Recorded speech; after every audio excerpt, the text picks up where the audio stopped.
token layer.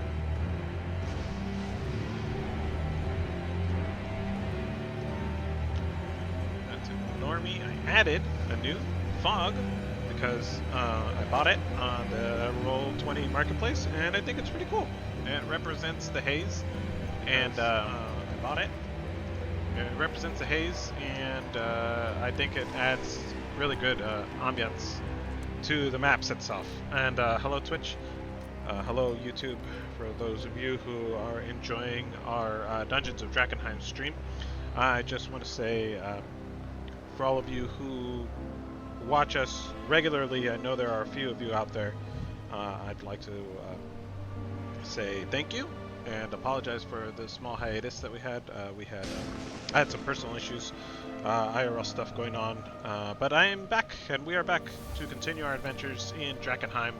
So with that, I will join the Discord, and we will start our session. But thank you guys for your patience. Hello, everyone. Hello, sweetie. How are you? I'm doing well. How about yourself?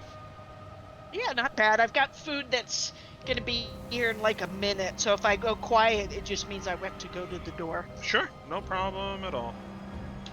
Or I'm eating. Okay, that works. Because I'm not going to chew on mic. I'm not that rude. Okay,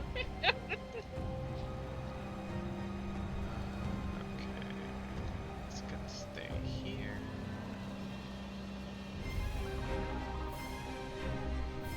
Oh, sweet. Sleepy girl.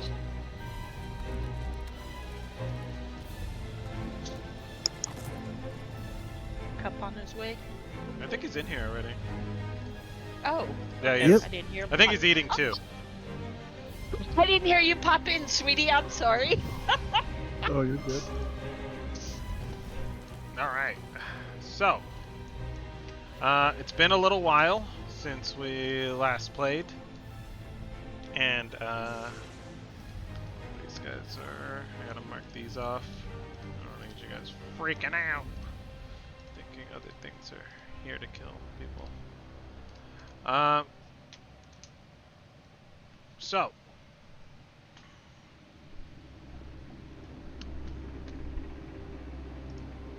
we last left off, combat had ended. Saren, your former party member, has had been killed. His body dragged into what could only be presumed as hell.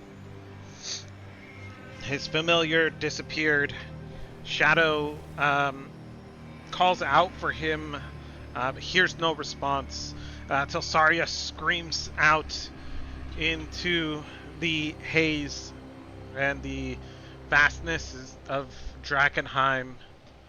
Our new party member, Gura, had just met Saren and now has seen him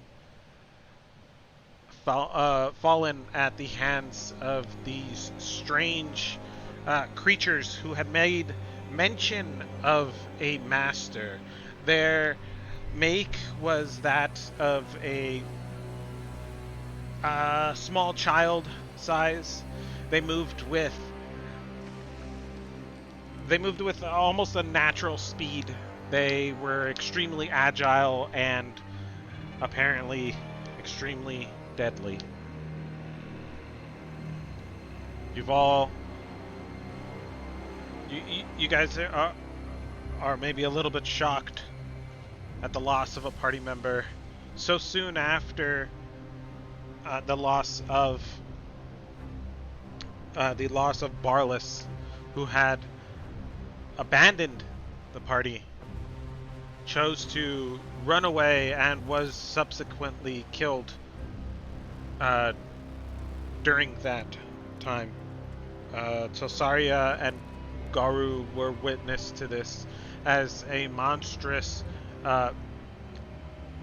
cacophonous beast swooped down and tore him asunder, ripping his body and carrying it off deep into the city to feast on his remains. It seemed like all three of their heads were speaking in unison as they flew off, reveling in their catch. What will the party decide to do now? Okay. And this, if I'm not mistaken, this all happened in the same day. Yes, this was That's the what I same thought. day. Yeah. Okay. I just was looking because Shadow was fussing at me for not answering her in RP, and it turns out I did Oh, answer her. And in other words, and basically the reason why I say it is because in that I've started moving us forward. I've gave instructions to Garum to quickly search the bodies, but have already tried to move her out. I can go that live again, or we can retcon that. But that that's was where. fine. We can wreck on that. Garu, as you search through these bodies of the assailants, you can give me an investigation check, please.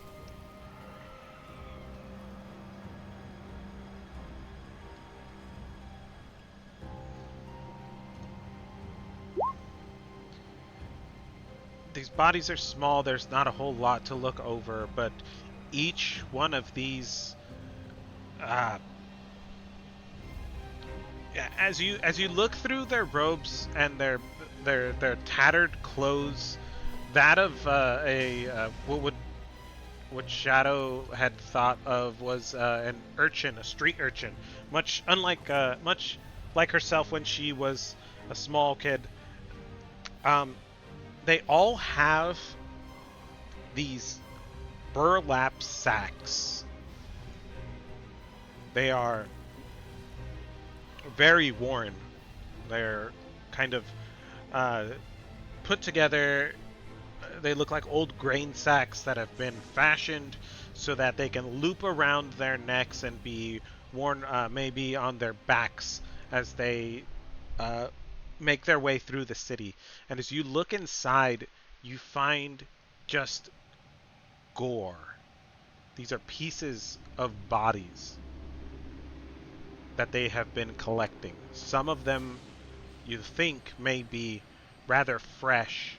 Others you're not entirely sure because things don't rot in Drakkenheim. But they seem like these creatures, these monstrosities, specifically are after creatures around their size. What would be small to medium-sized children. Other than that, their weapons are fashioned and built into their hands. They don't seem to have any sort of need or care or even a want for anything that of monetary value. Their sole purpose is harvesting body parts. Now, can Shadow, out of respect for Theron's death, I would like to take one hand of each. You want to take one of their hands? Yes. Okay. Of each of these You five. realize Telsaya was trying to lead you away. I know. Okay, I she break can away. she can do that. Yeah, she can Okay. break away. So, as you go to take their hands off, these aren't they're not really hands. They're like they have like cutting instruments grafted and fused to what their hands would be, but you can absolutely do that. You can give me a quick dexterity check or survival, your choice. Let's see. 1, 2, 3, Let's 4, see. 5. Let's see. Okay. My dex. Let's try dex. Okay. I think I did it right. Is that right? Yeah. So Okay. you're trying to be as careful as you can be, but the death of Saren seems to have your hands are like shaking as you're trying to cut their hands off, and you keep kind of messing up. It takes you a little bit longer than what maybe you're intending to do, but with a bit of work you manage to lop off, not super cleanly, but you can collect 4 of these hands. Okay, All right. that'll work. And I stick them in my bag. You stick them Or in no, your I bag. dump one of those. I dump one of those burlap bags out as best as I can Okay. and put it in there, and then tie the bag to my belt. Okay, you tie this bag to your belt, and it is like sticky and wet with whatever was inside of those bags, blood and viscera.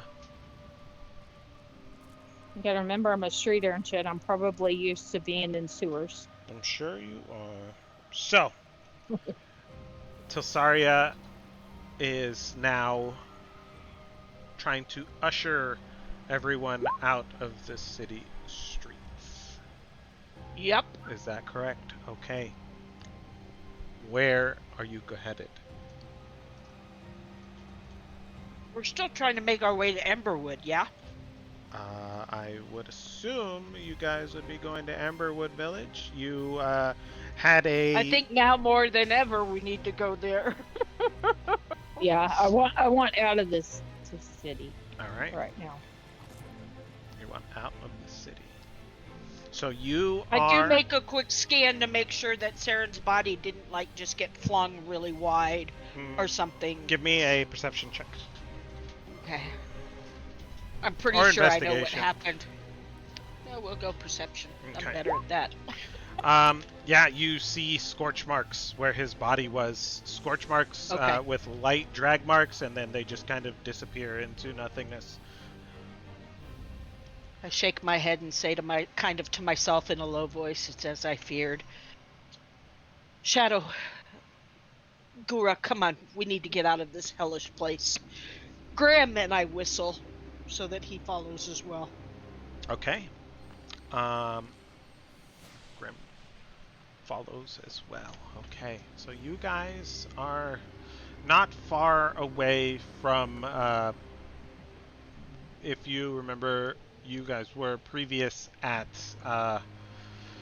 Reed Manor with Oscar Yoren and his zombies and mages. So, traveling through the city to Emberwood Village is going to be quite the trek. You are going all the way across town. Basically, through what is known as the Sprawl, which you guys have explored quite well. This is where most of your travels and excursions have been, and the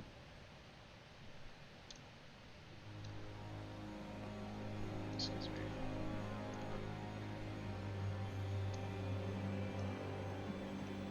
Most of your travels and excursions have been into the Sprawl, the outer areas of Drakkenheim, kind of the fringes. You guys do go across using Styx Ferry to cross the Dran River, excuse me. Okay, so let's get going. What speed would you be traveling? Are you leaving are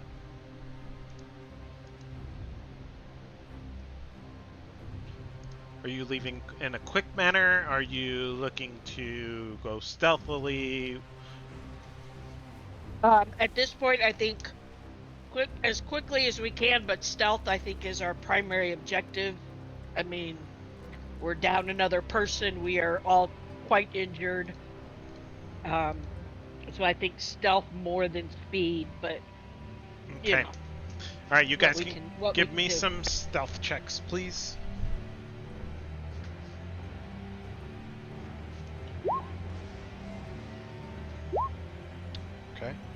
Did we level up? No. No. Sorry, stealth check. Because I must be mistaken because I don't remember my stealth being a 10.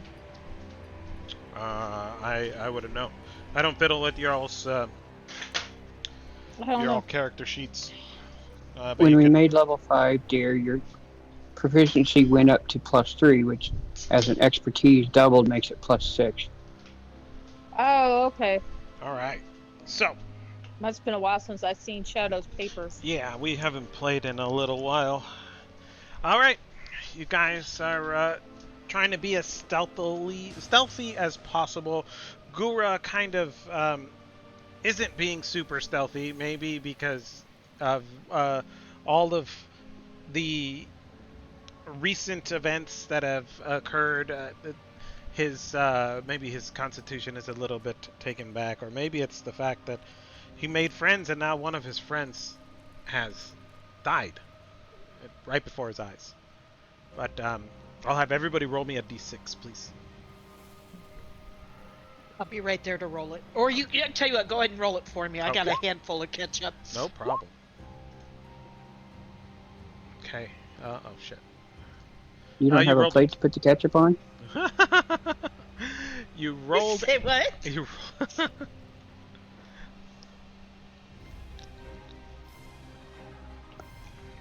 You don't have a plate to put the ketchup on because you said I have a handful of ketchup.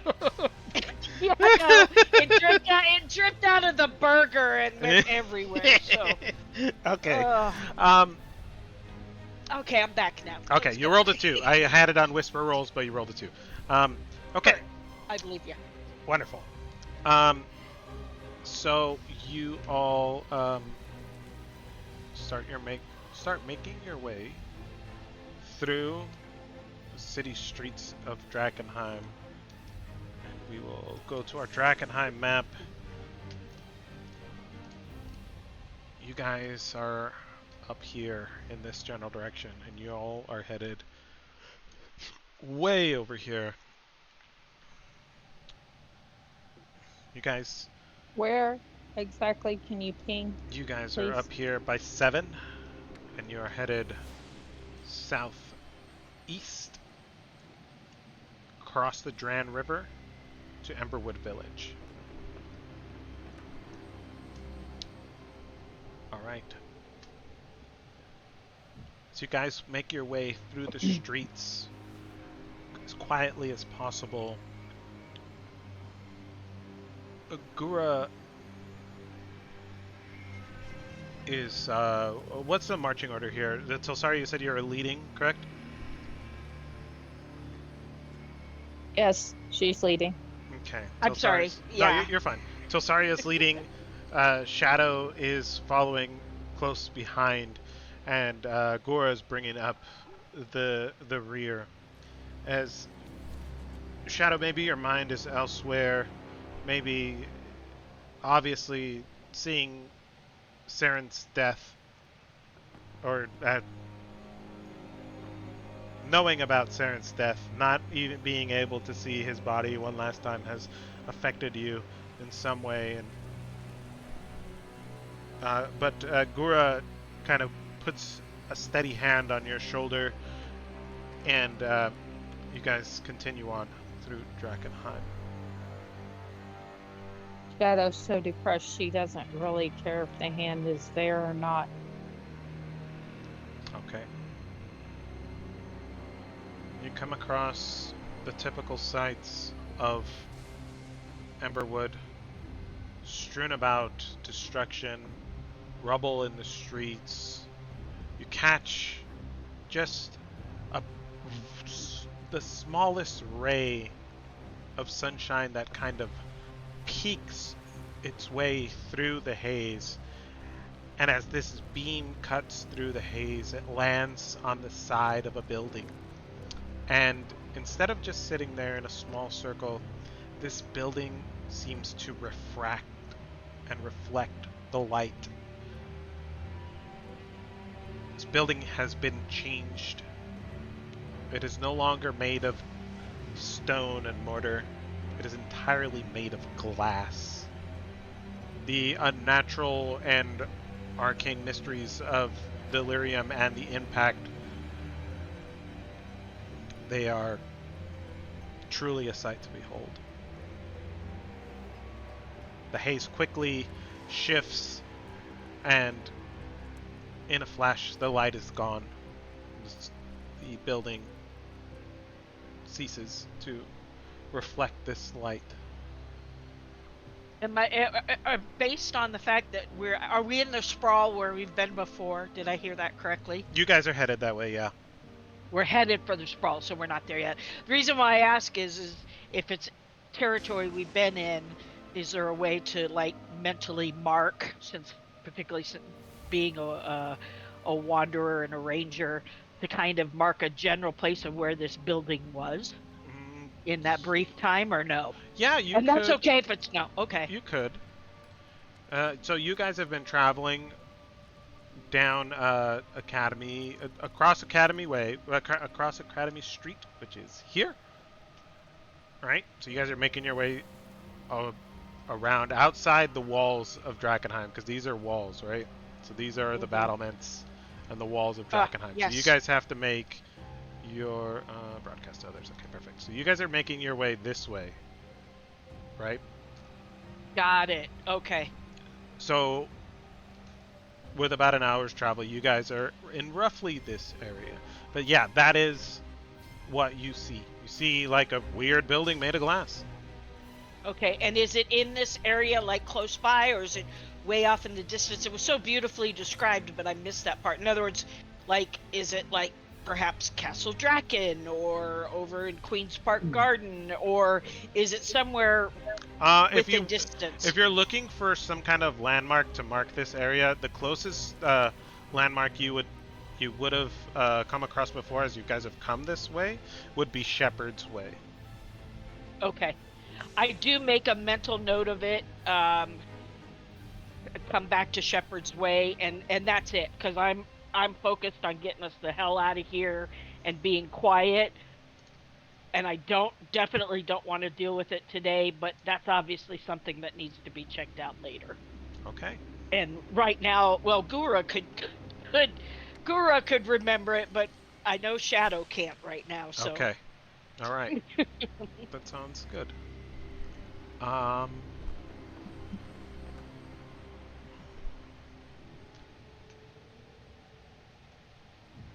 You guys continue on, making your way through the ruins of Drakkenheim, following the same path you took up to Reed Manor. I will have you all roll me another stealth check and another d6, please. There's my stealth, and there's my d6.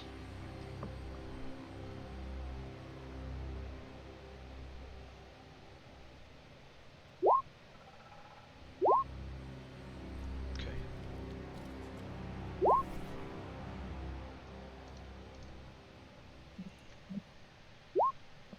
Alright. You guys continue to press forward.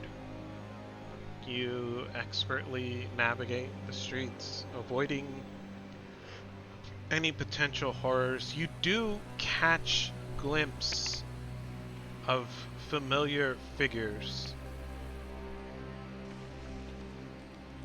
just in the shadows of ruined buildings.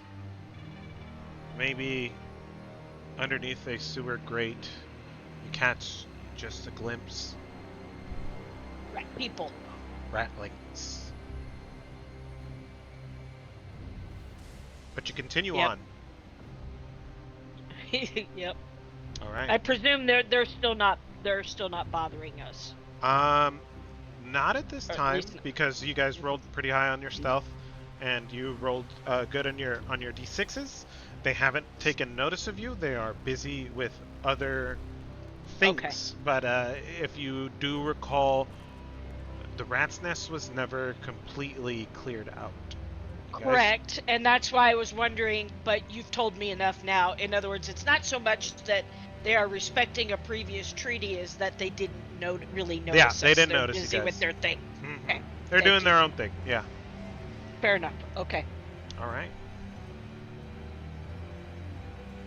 with your pretty good rolls, so you guys make a nice long headway, and you making a good clip and following your familiar paths, you guys make it to the Dran River, and you see across the river itself is your now familiar your familiar guy that you see who ferries people Styx, standing there ever vigilant on the other small dock that he has. And as you guys approach the edge of the river, you see him slowly shamble his way into his rowboat and begin to make his way across the river. He makes his familiar stop about halfway through. You all would remember that he likes to pat a duck-shaped buoy that he has anchored in the middle of the River Dran. And he continues on. I will have you all roll me a perception check and a stealth check, please.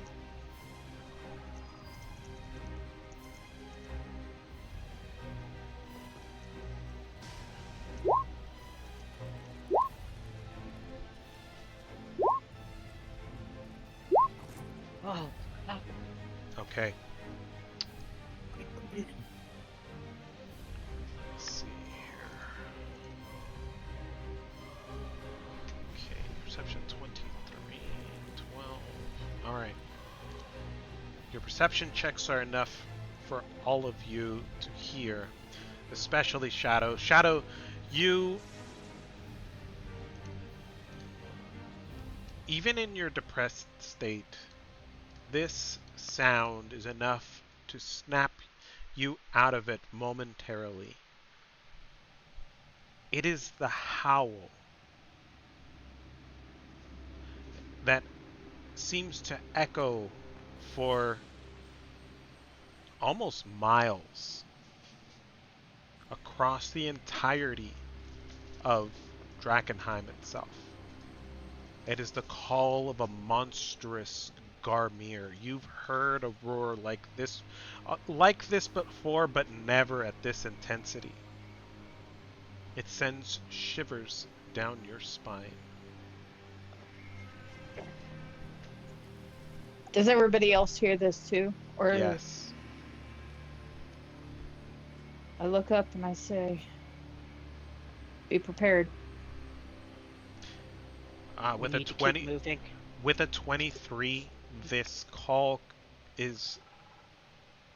it's not close enough to be an immediate threat, but following that call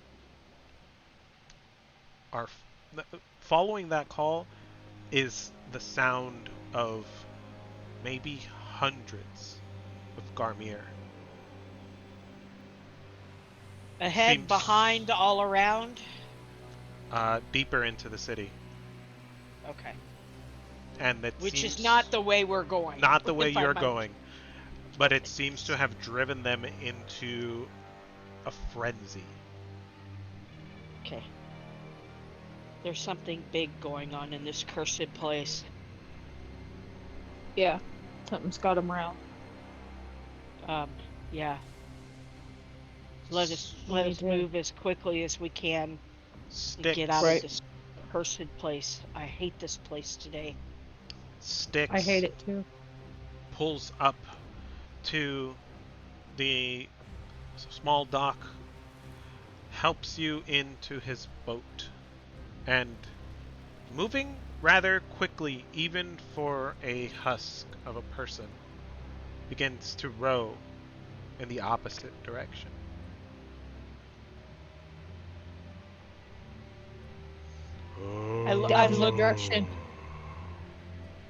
I look around nervously, like practically wishing there was another oar and I could help row. If you want, you could try to help him row the boat. If he'll let me, yes. All right. Uh, he releases one of the oars and takes the other in both hands. Looks over at you, gives you a slow nod, and begins to row. Yep, I am rowing like it matters, because Okay. it does. I look at our undead driver and say, we need to make haste. He seems to recognize the threat from this call.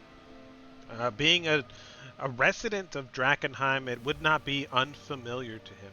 If he could speak, he probably would tell you what it was, but he cannot. Yeah, but he cannot. Typically, Okay, the yeah, crossing for Dran River is about half an hour, but with both of you working together in tandem and with the sense of urgency, you're able to cut that time in about half. You make record speed across the Dran River, and it only takes you 15 minutes. good. I do have a quick out of character question because Absolutely. I've never really paid. What do we pay this guy for when we go across? So you guys have been paying him in like gold and silver and stuff, but he takes literally anything. You can give him a bauble, you can give him a stone, a button, a piece of glass. He has like a tin where he collects, stuff. I want to say, if I'm not mistaken, Shadow gave him some toy soldiers. And I also Oh. get, I think you gave him some ball bearings too, right? I can't remember if I gave him my ball bearings or not, but I know I gave him a bell. You did. You did give him a bell. Yeah. I have a pan flute. I pull that out and look at him inquiringly, like, is it something he would be interested in? Okay.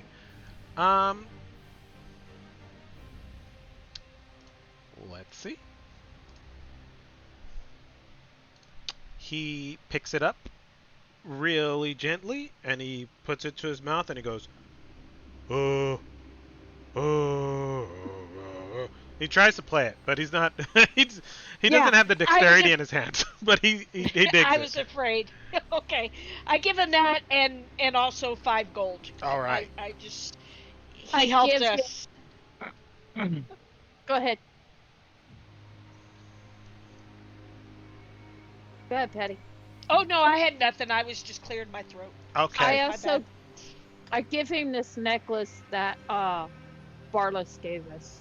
I give it to him. Okay. He happily takes your gifts and your coins and he puts them in his little tin. He'll probably deposit them at the buoy on his next trip across the river. I look at Gura and I go, "Are you still with us, newfound friend? Can we continue?" Oh yeah, yeah. Okay, Ah. and then I look at Shadow and go, "I know this has been the worst day ever. It has been for all of us, but I need you to keep moving. I cannot lose a third-party member this day. Can you keep going?" I look at her and I say, I don't plan to die here. I'm with you. Well then, friends. I look at all of them. Let's keep moving.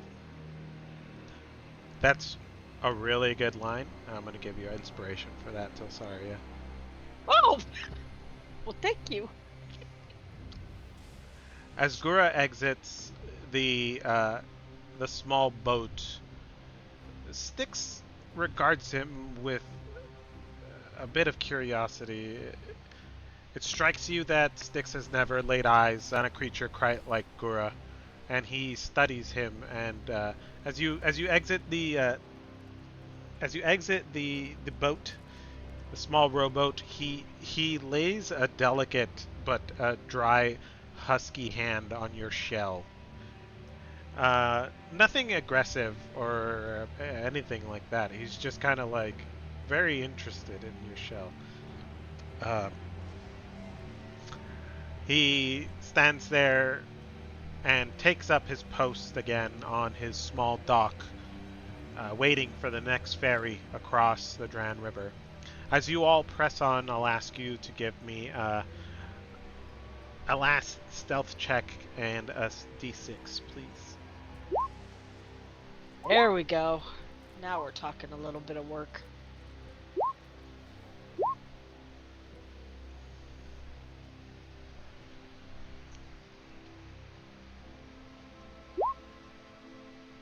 All right.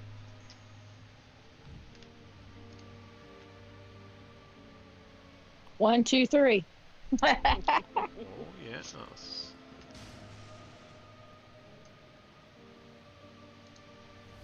My stealth is better because we're in familiar territory. I'd know how to hide better here.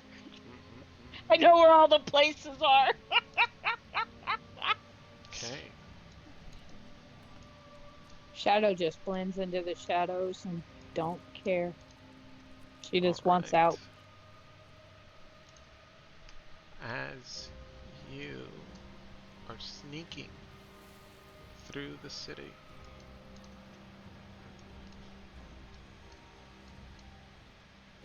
Grim is following closely behind, correct, Tilsaria? Yeah. Yes. As you are sneaking through the city,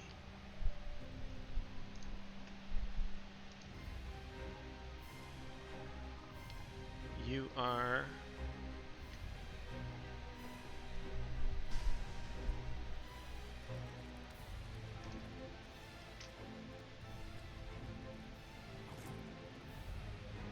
let's see here.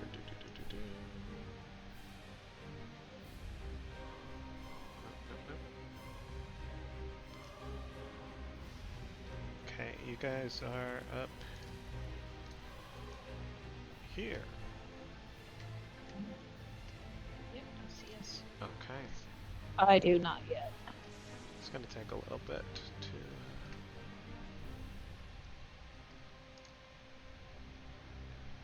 Still trying to find us. There There we are. North. I got it. There you go. Okay. I got it. I got Alrighty. it. You guys... Yeah, it was actually helpful that you said up here because I was like, okay, go up on the map. Alright.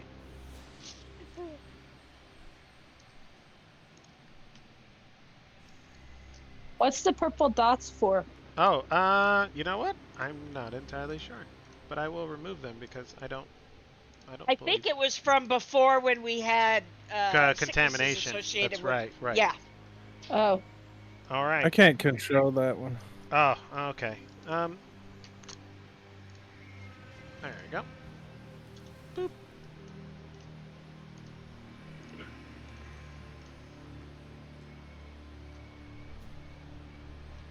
As you guys make your way through this last familiar bit of the city, Tilsaria, you can give me a quick perception check as you are leading the pack here. All right. You hear a familiar voice coming from the grate, the sewer grate. I almost didn't hear you coming. But that big glug, he makes a lot of noise. I visibly like sigh, you know how your whole body like relieves to hear that voice.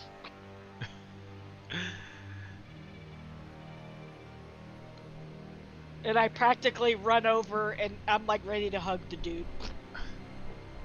Hello, Tilsaria. Emissary, it has been the most evil of days. What brings you here? Just looking about, scrounging, and please, Ratigan, I am no longer the emissary of the rat folk. The king is long dead. Another soon will take his place. Ratskin, we owe you everything. I cannot tell you how it eases my heart to see you. Is all well? Well, as you know, I am in exile. I no longer belong to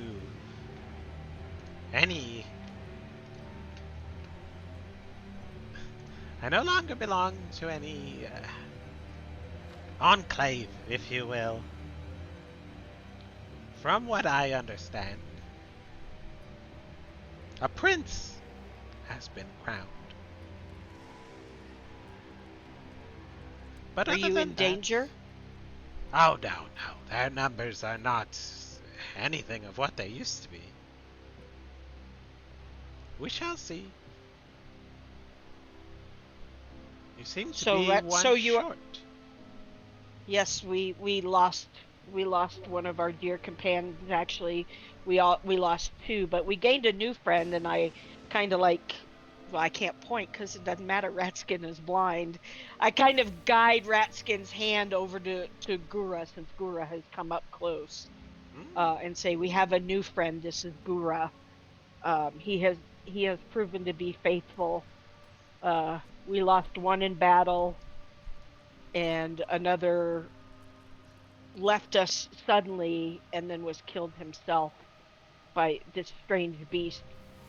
I would love to share with you at some future point everything we've encountered so that you know of the other dangers that are out there, and maybe you can provide us more, but we are trying desperately to get to Emberwood." Then to Emberwood we shall go. Come, I will guide you. Keep you safe. I hate to hear of fallen friends, especially when you've helped me in my time of need and you've protected my life with your own. We shall make haste. And with that, Lead the way, good you... friend. And I quietly telepathically to Gura say, you can trust this rat with your life. What? How did you do that? I forgetting that Gura has not experienced this before. I now speak to him and go, "Oh, Gura, we have so much to share with you, but now is not the time. Remind me to tell you again later." I'd All right. forgotten that you didn't know what that was. Uh, your old friend guides you successfully through the remainder of the city and to the very edge of the haze where he is most comfortable. Um, Yep. he doesn't. He escorts you to the edge of the haze, right? To the area which you guys are all very familiar with. At least um, Shadow and Tilsaria are. Here lies the very much kicked hundreds of times body of a cow and the mangled and dissected remains of a creature that you all fell in combat, which is Well, it's is funny as I was gonna say I refuse to kick the cow because it has not been kind to us. ah So I purposely look at it, don't kick it, and walk on by. mm, I take out my dagger and stab it. oh my, okay. Stab the cow. We have things about the cow now. Mm. Um, And now, out of character, yes, what is this thing? Because I don't think I was around when that battle took place. you were actually around when that battle took place. You had exhaustion and contamination, and that is a bowjack. You went to rifle through its pouches because you saw a dead horse laying on the floor with saddlebags. And Oh yeah, yeah. yeah, Okay, it okay, almost okay. killed you, if you remember Yeah, correctly. yeah. Yeah. Yeah. I now, Yeah, now I because you remember. had to go look. I'm sorry. I am. I Seems like that am was so a. long ago now. Yeah, it's been quite a long time. I, I am a rogue, and I have lived on the streets. So whatever I can find, I will try to look into it All and see right. if there's anything worth it. Tilsaria, you Okay. can give me a quick perception check. Really. As you are speaking to the rat emissary, you notice that he isn't as out of breath as he previously was. when he made the excursion to Eckerman Mill and Yeah, to because the he's been in the haze, I presume. he's I would been in the presume. haze, yes, but you are now outside of the haze, and he does not look like he is struggling to breathe or hold his Oh, constitution nearly as much as it used to be. Maybe it's the exhaustion, or maybe it's something else. okay. I think about that. Gosh, this has been and I said to myself, so many interesting things today. I need time to digest it all. Um, I assume now that we're at the end, I look at Ratskel. It's Ratskel, right? Radigan. Radigan. Okay, Radigan. I look at Radigan and I go, Radigan, once again, you have proven to be the most valuable of friends. May your days be long and fruitful, and I look forward to our next time together. Maybe someday we can even sit and enjoy some cheese and Oh. just talk about all the things we've seen. All right. His whiskers kind of like spread out and twitch uncontrollably at the mention of cheese, and he he like licks his lips, and you can see just a little bit of salivation coming, and he's like, "Oh my goodness." I, t- I telepathy to him. I will talk to you like this if I find some cheese by the next time we come through here, so that you can meet up and grab some. Very That well. is my oath. I Wonderful. go, I go, I go up to him. I kind of grab his little arm. Not nothing like nothing to hurt him. Mhm. But I pull my hand down to his hand and I shake it and I say, "Thank you," Of course. and let it go. Be safe out there. The Garmier are hungry, and the Lord of the Feast, well, he's Is hungry that who? too. Is that who we heard? Was that the Lord of the Feast with the big roar that shook the whole city? Mhm.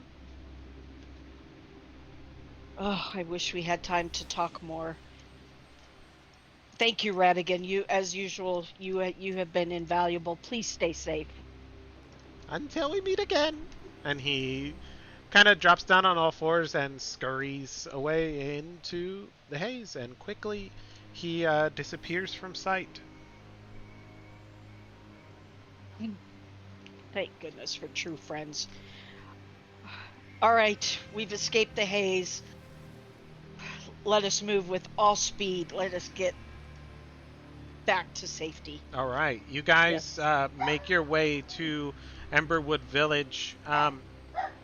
It is, I believe, Gura's first time here in I Emberwood was going to Village. ask Gura, have you ever been here? No, I haven't. Well, the good news is this is definitely a safe place. We have our own quarters. You will be able to rest fully. We can You can get supplies. Um, there is probably no safer place unless you go all the way back to wherever it was that we started this Kesselholm. game from.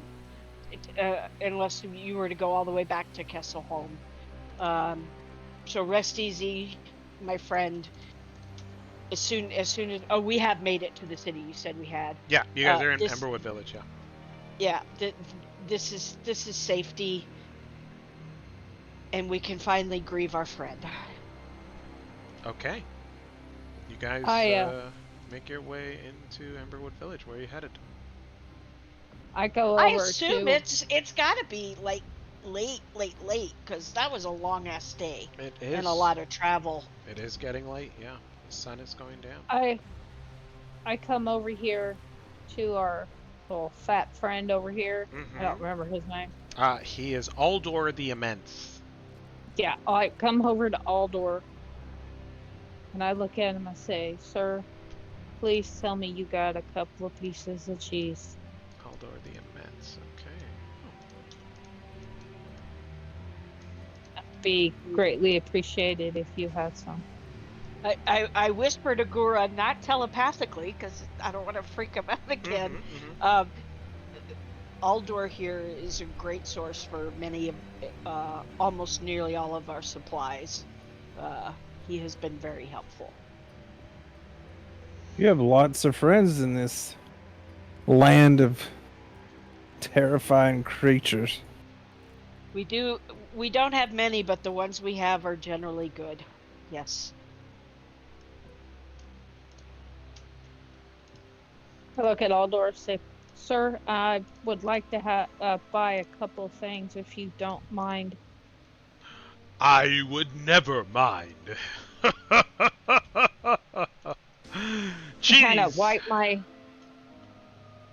my hand over my face to remove any trace of tears that had been falling.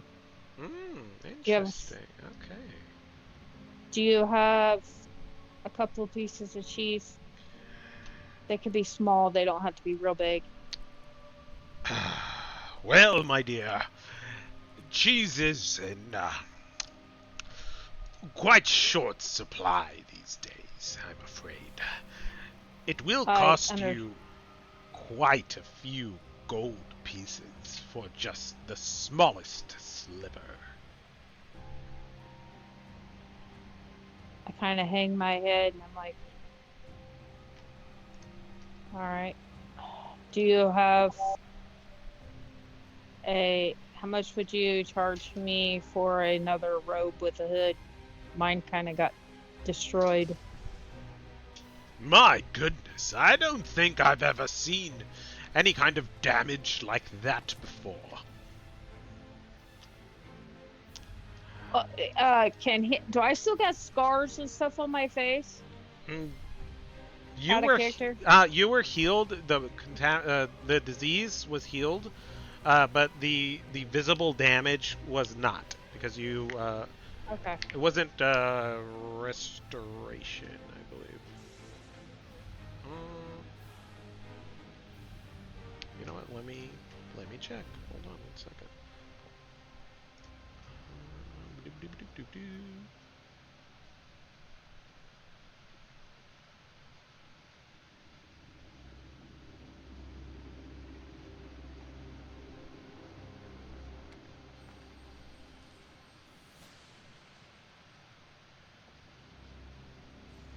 Because I don't know if it took it all off my face and my hair's growing back. I don't know any of that yet. Well, yeah, So. but since it happened in game time, like the day before, and it wasn't a Yeah. restoration, you look like shit. Thanks. Shadow Well, feels you like know, shit. I'm Shadow just trying to make it, make it, in other words, as bad as you feel. That's probably how you still look, because it was just getting rid of the disease. I don't think there was any restoration involved, unless I'm wrong. I really don't know how it So was. Saren did cast Lesser Restoration. Let me see. I don't. He didn't really clarify what he did. Okay, so the magic, you don't know what magic he was. This is out of character. So Right. you have burns and damage on your face.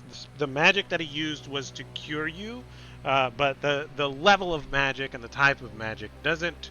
Like if you lost a hand, you wouldn't grow a hand back, if that makes sense, right?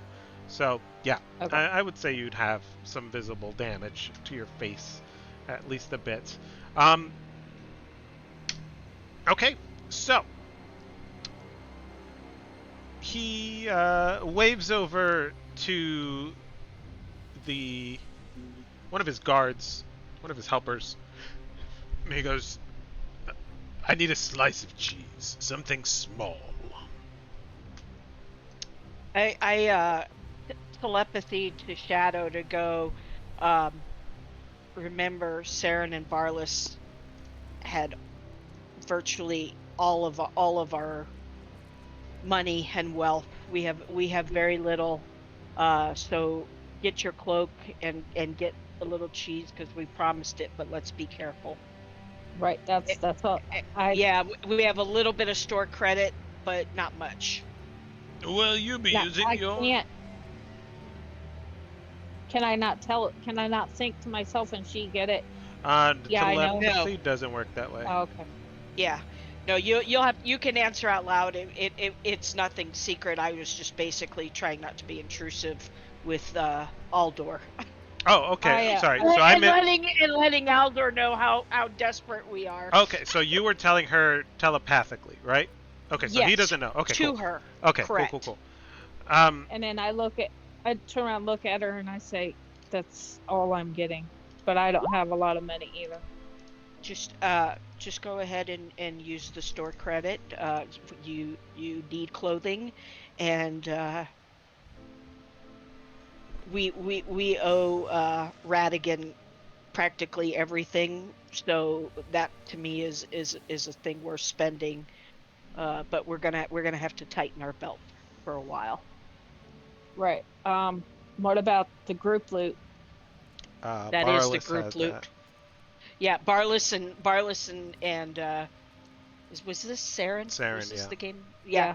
Barless and Saren carried all the wealth. We need to spread it evenly between us in the future. Lesson learned. But they had everything. We don't have any more delirium chips. We got shit left, basically. Okay.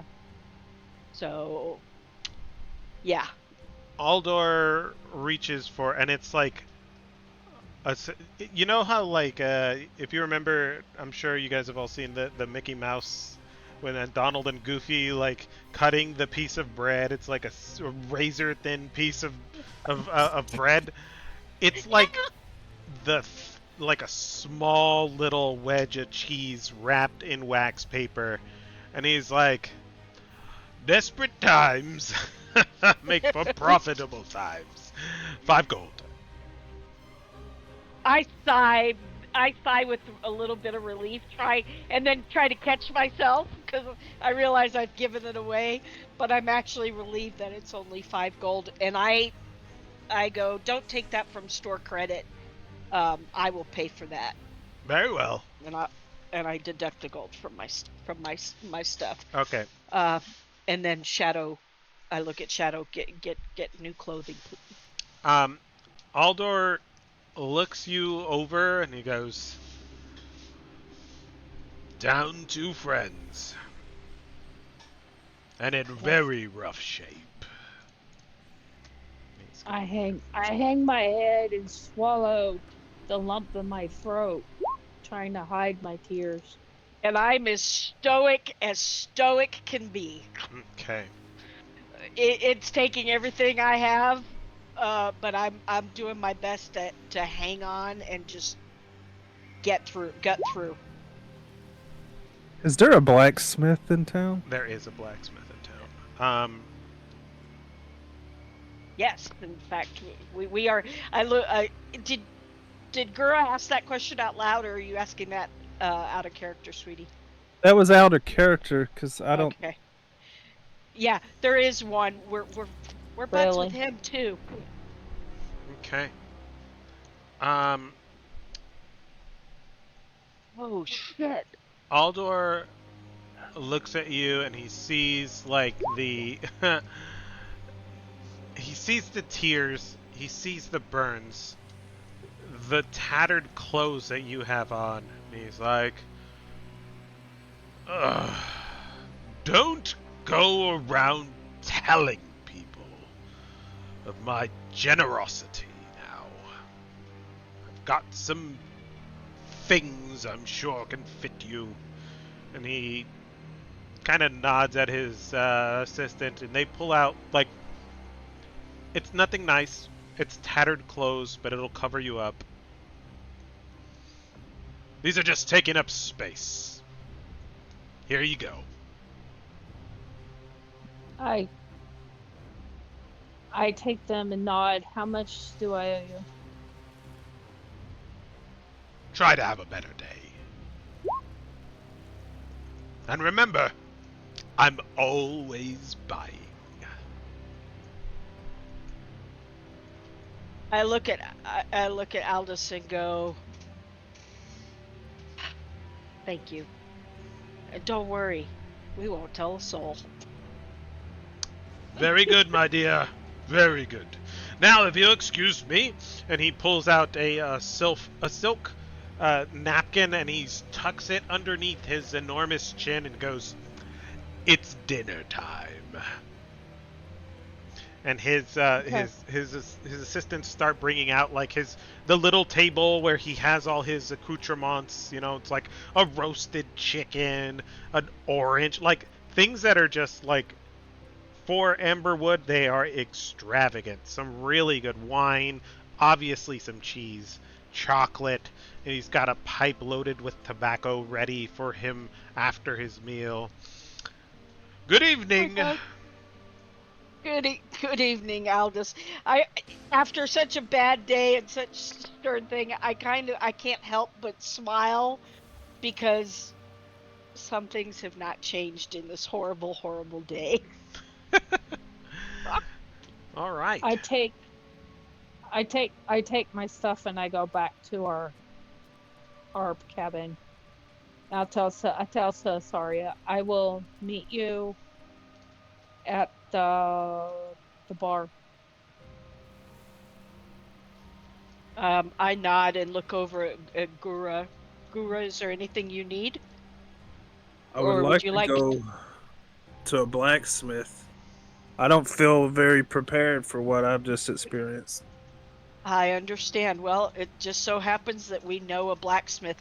Did you see Bruce, have you had it was kind of a long note, but I know that Barlas had a deal with the blacksmith where he was going to help him, and I thought the blacksmith was going to be making something for him. So the blacksmith was going to be making something with him.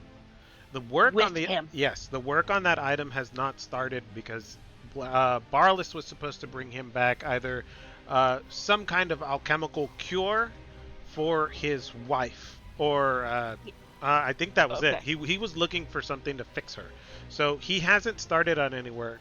There is Good.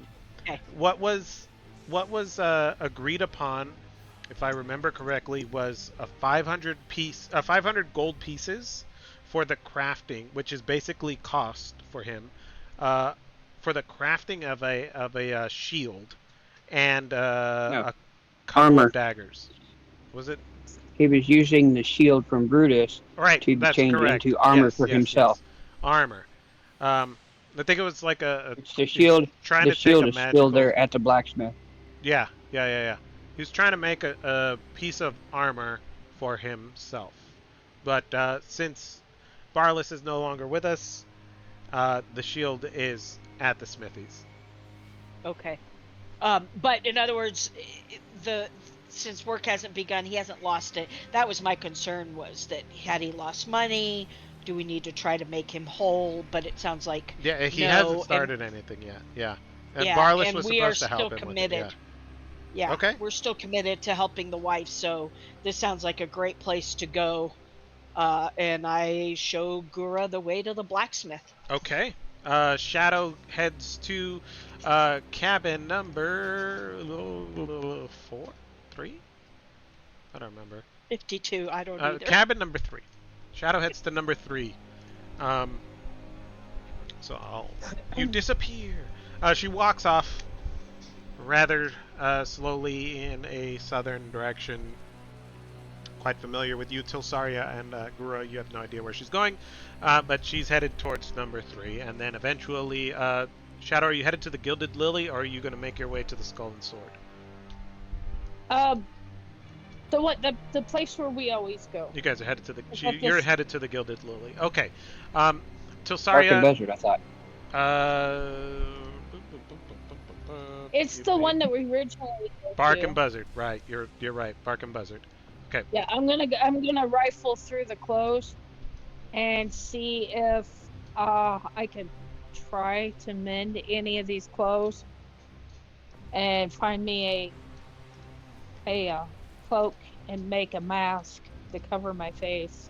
Okay. I'd say with a bit of work and your mother being a former tailor, you are able to successfully alter the clothes that Aldor so graciously gifted you into a makeshift cloak and mask.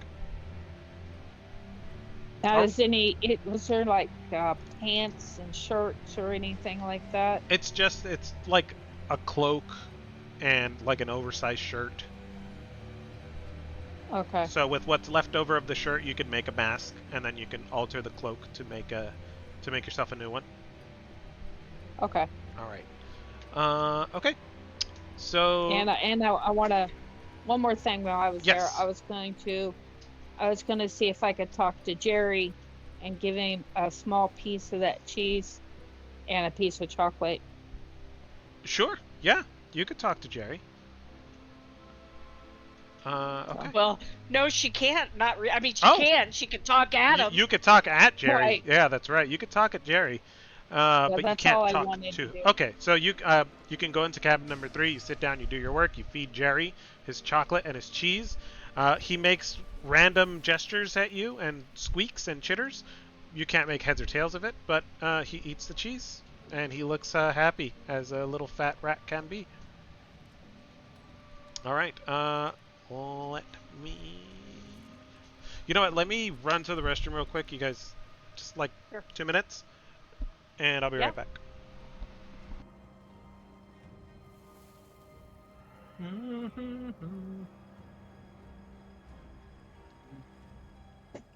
Not used Yeah, to doing I this kind much of talking.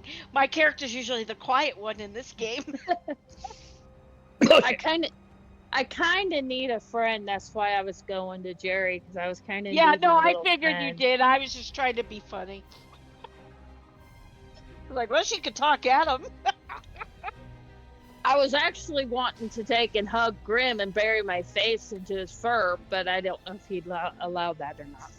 Yeah, Grim's not that kind. At least not yet, because in real time or in game time, it hasn't been that long, and it took Tilsaria forever to build the bond she has with Grim. Yeah, but And I to kind be of fair, because her personality kind of bleeds off on him a little bit, and you know how she can be sometimes. She's not always quick to accept. So right.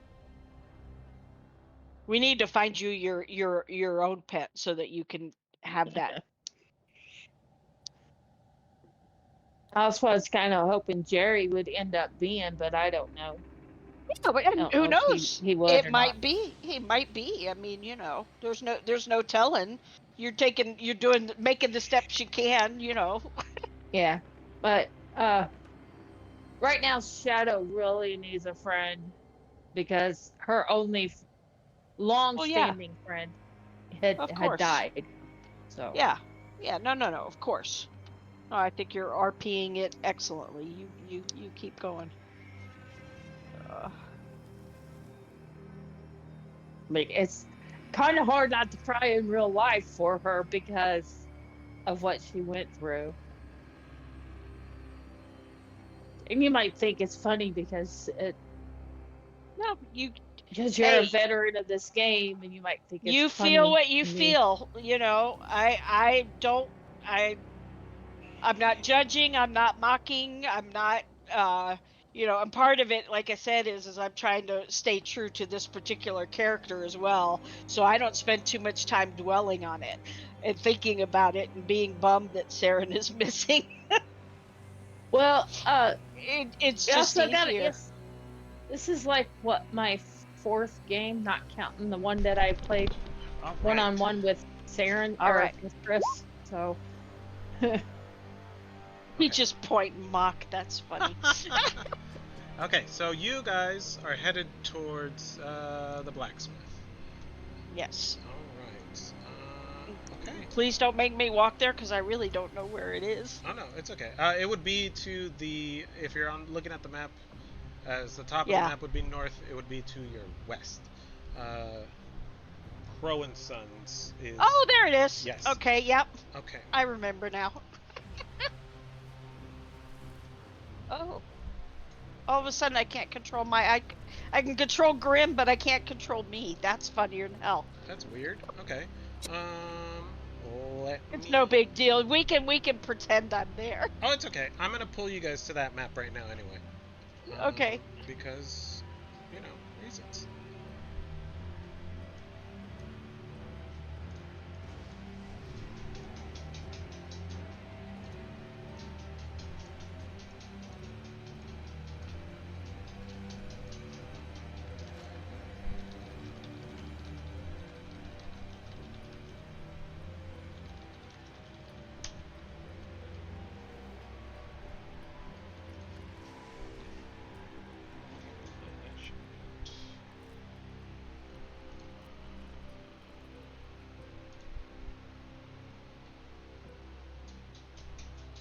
Oh, it's too late to do that now. So, okay. For Theater of the Mind, we shall say that Tilsaria and Grim, and Agura will make their way across Caravan Court, passing the what's this guy's name? Whose name I forget. He's a delirium dealer. You pass a delirium dealer whose name escapes me for the time being. Orson Fairweather, the delirium dealer. He has all manner of delirium chips and shards on under lock and key, but on display for those who are interested in purchasing or selling delirium. He also has scales and weights, means of measuring density and length and girth of these shards and chips, with all kinds of all manner of little weights and scales and such, so that he can give you a precise weight attributed to the piece of delirium that you are attempting to either buy or sell to him, of course at a market rate. As you guys walk up to Crow and Sons, the local blacksmith here in Emberwood Village, you see that the smithy hasn't been fired up for the day. The bellows are kind of they're not on. There's no smoke rising. There's no work being done. There's no hammers or there's no hammer strikes. You don't hear the sharpening of a blade, anything. But you do hear from the outside, best you can.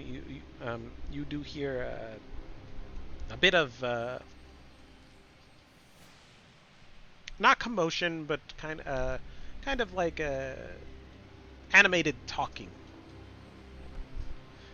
As you make your way up to the smithies, with Tilsaria and leading the way, what do you do? I kind of slow down and try to discern if there's like something perhaps going on with the family, or because you said like commotion. Is it in other words, I'm trying to determine what might be the source of the commotion. Okay, because you can give me a perception check. Okay.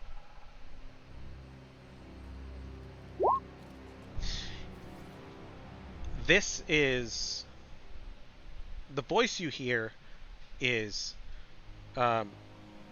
Tobias speaking to his wife.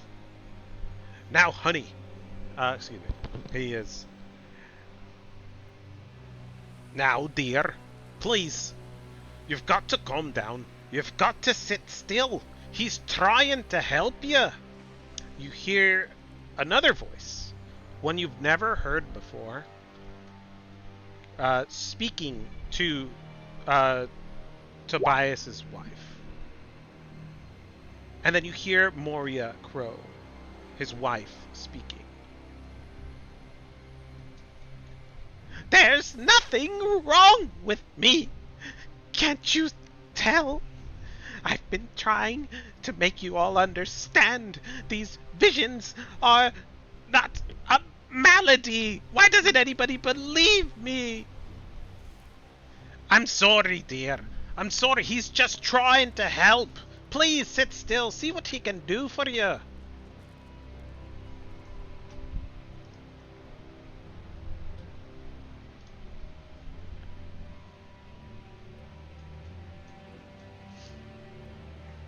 Okay, as you slow down your approach to the smithy.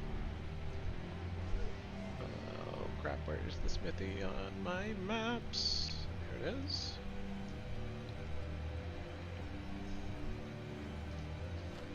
You see little Mary sitting in the grass, kind of picking at it. The front door is open. And inside you hear a voice that you've never heard before. I'm actually I'm sorry, I can't control my token. so Oh, room okay. will be for both of us. All right. I go up to Mary and go, who's visiting your family?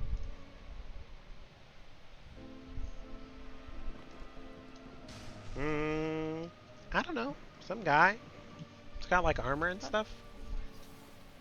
Oh, okay. He looks like a. Oh, Shadow's not here. He looks like a, you know, one of those guys. Oh, did your father invite him? I guess word has been spreading around town that my mom is crazy, and well, he must have heard and trying to trying to help her. I put my hand on her head to kind of soothe her and go, can you do me a favor? Can Mhm. you keep an eye on Grim while we go talk to your dad and your mom? Okay. Okay, and then I telepathy to Grim, stay with her, keep her, make her feel better. Okay.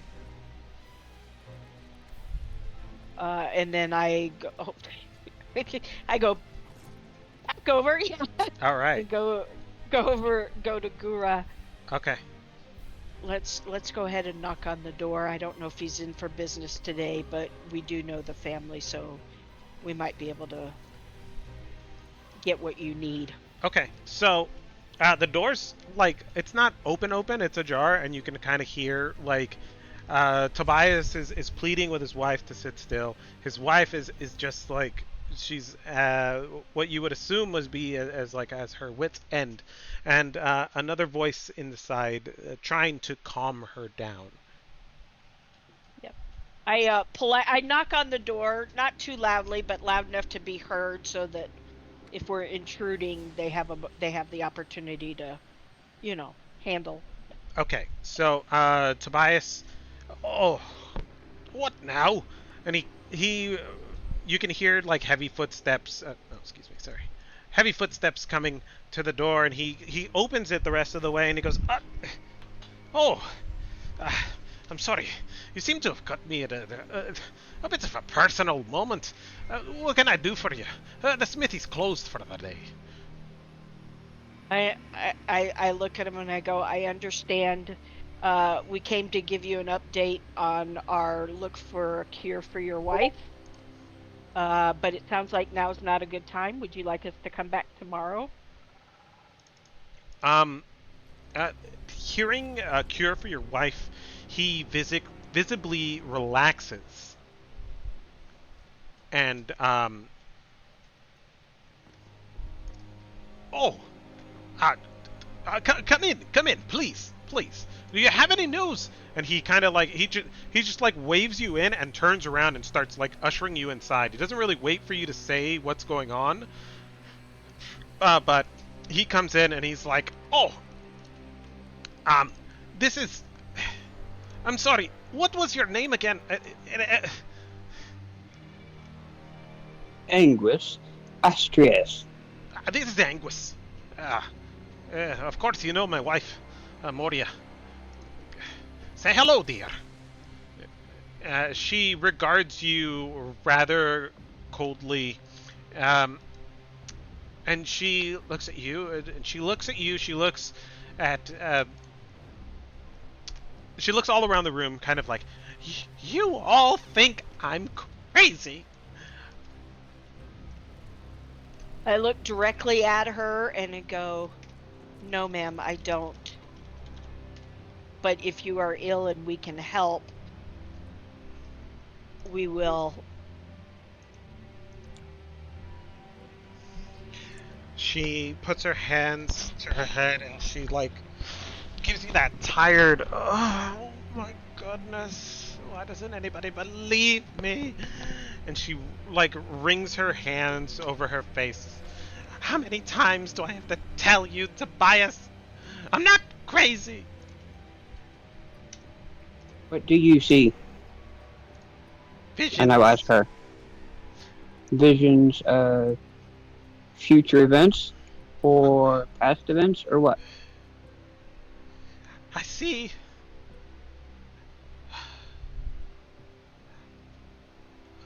see the falling star crashing into Drakkenheim. It plagues me. Every night I watch that city burn.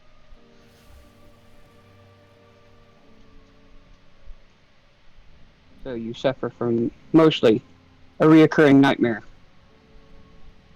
Mostly. Sometimes the visions are different. I wander through the haze. Guided by a voice I've never heard before. It mocks me. It tells me truths that not even my husband knows. It tells me to repent. To give myself. I wake up every night as a shard of delirium is plunged into my heart. I can't take it anymore. I can't sleep. It's driving me crazy. And you, Tobias, you don't believe me. Maybe the sacred flame can help. Maybe that crazy cult, the falling fire. Maybe they No. have something to do with this. She is telling the truth. As far as if something is outside, that is very likely. But she's not ill. She's just suffering from nightmares and possibly an otherworld influence. But your wife is perfectly healthy.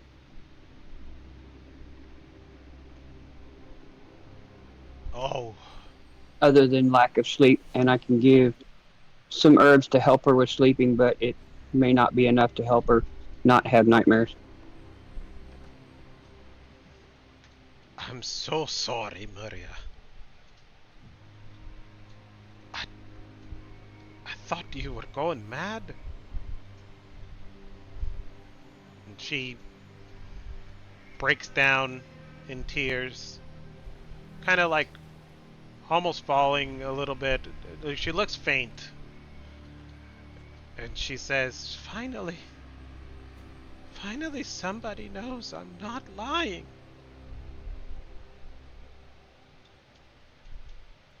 I look over at the newcomer and go, so you can help her to feel better?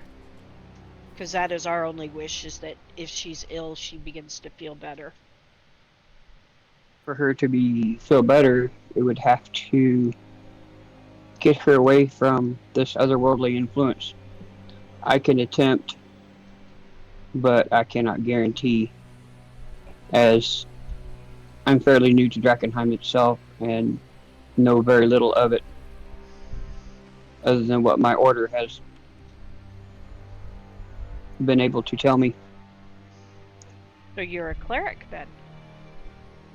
I am a cleric of the Order of the Stars, Angus Astrius, at your service. You would be?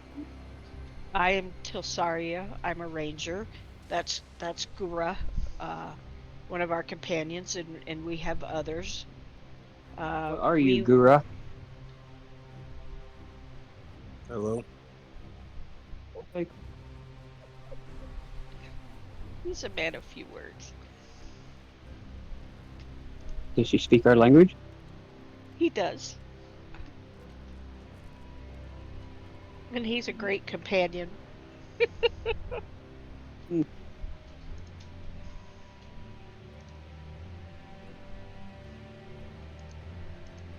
I briefly explained to Tobias that what happened, that Barlas is gone, that we did look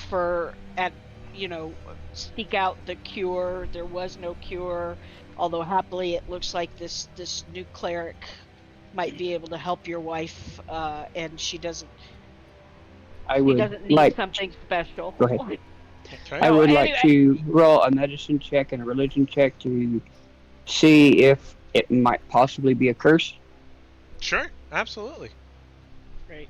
And basically, just to speed things up, I'm gonna basically bring him up to speed that Barless is gone, that we have been, and you know, we are still here to help his wife if she needs it, and you know, we're friends of this family. In other words. Okay. Um, with your medicine check and your religion check, Moria has not been cursed or hexed or placed under any kind of influence that could be deemed like otherworldly. She's having these visions, um, maybe due to the proximity of Drakkenheim, and Telsaria, if you would give me a history check, please. It's not unlike others who have been called to Drakkenheim. Um, you have heard stories and rumors, uh, specifically, if you remember, from Mark, talking to you about a member of the Falling Fire who has a piece of delirium pierced into his chest. Yeah, I vaguely remember something about something like that. She's not crazy, but she seems to be being drawn to Drakkenheim. I would like to make an insight check to see if I notice that Telsaria might have come to some realization Sure. of pertinent.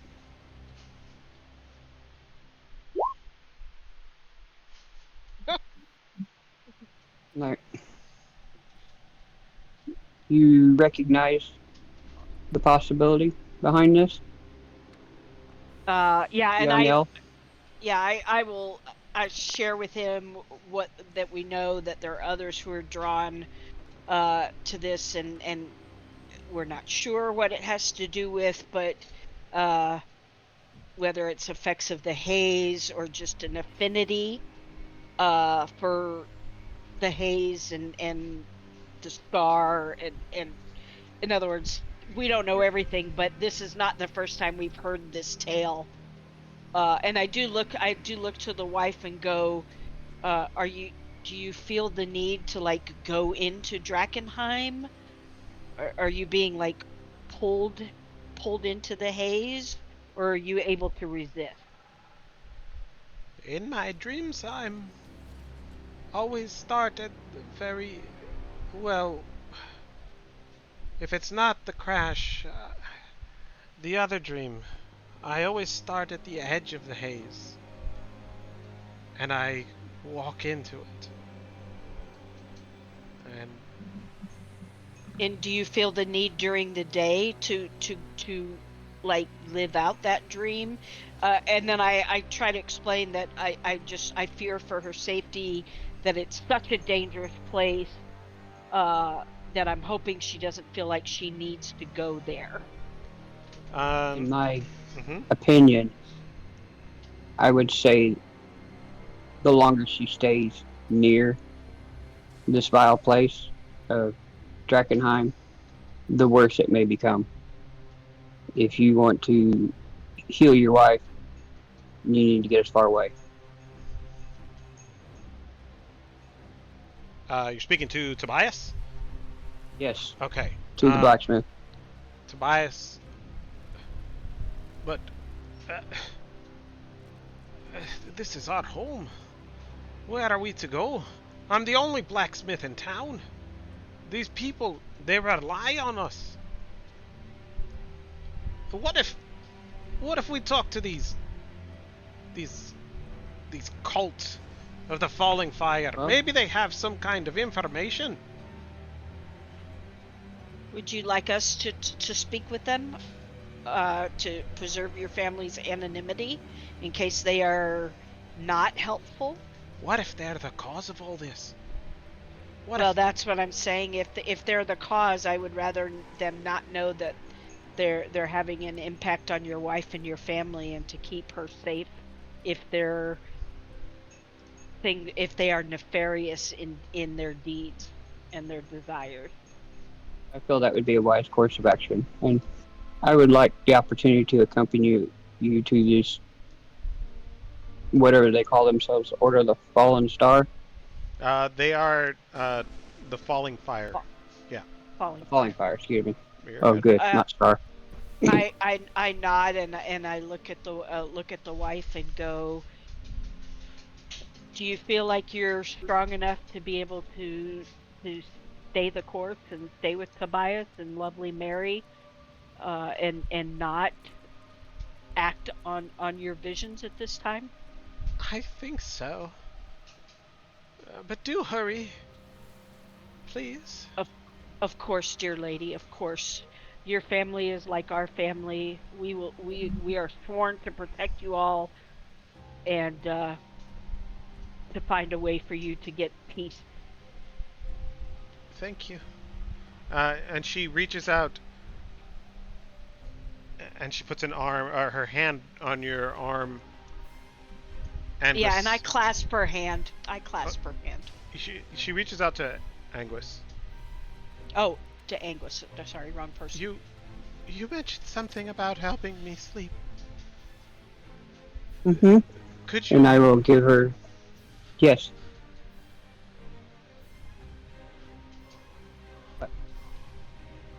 Okay. No, I didn't catch that last part. What? I accidentally interrupted you. Oh Sorry. no, you're good. She's like waiting. Like it's like you got something for me or? Yes. All right. I'll give her some herbs. Use one of my herbalism kit Okay. for help her for sleep. Okay. Cool. She takes it happily and she's like, "Do I drink this? Tea? Ingest it? What do I do with this?" Steep it in hot water for a while, and then drink it as you would drink a tea. Thank you. Thank you. And Tobias, it's like, I've heard rumors of an old farm not far from Amberwood where these cultists, members of the Falling Fire, gather. Hendrick's Farm, it's called. Southeast will take you there. Maybe you can find some answers there for me. Very well. And to the wife, I say, may the stars find you a peaceful sleep. And I start to walk out. All right. Tobias, as you make your way out, Tobias approaches Tilsaria. I'm sorry to hear about your friends. It's not the first time I've heard of adventurers falling inside Drakkenheim, but it's the first time I knew them. Thank you. We appreciate your kindness. Know that our loyalty to you and your family has not changed. I realize it's been a rough day for you, but my friend Gura here, he has newly joined our group, and he is helping us as well with all of our endeavors, including those to bring you and your wife peace. Is there a time he can come tomorrow to perhaps talk about some gear? I'll take care of him right now. I'm sure my wife is eager to get some sleep. And she's already made her way to like the kitchen area and she's boiling up this tea. She needs sleep. You know, if you looked at her and she's got like bags under her eyes, maybe part of her ailment is based off the lack of sleep that she's getting. She's just, it's driving her up the wall. What did your friend have in mind? I honestly don't know. Gura will tell you. We'll wait outside, Gura, whenever you're ready, and that way, if you need privacy, in your dealings, you can have that. And I just, okay, now I can't. It's Oh, like one okay. minute I can control my thing, and the next minute I can't. That's so Anyway, weird. I bow, and because I want to give them peace, Yeah. and it's obvious she wants sleep, so I want to make it clear we're not there to hang around. Okay. All right. Gura, you're alone with Tobias, and he's like, "What can I help you with, friend?" I'm looking for your best shield and best battle axe. A shield and a battle axe. All right. Let me see what I have in my stores.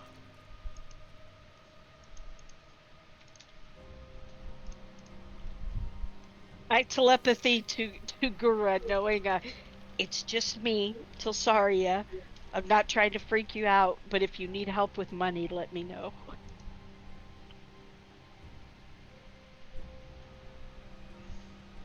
Uh, Yeah.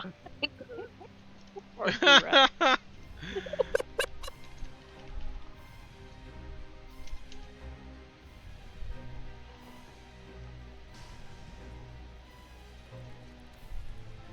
I do have a very nice battle axe.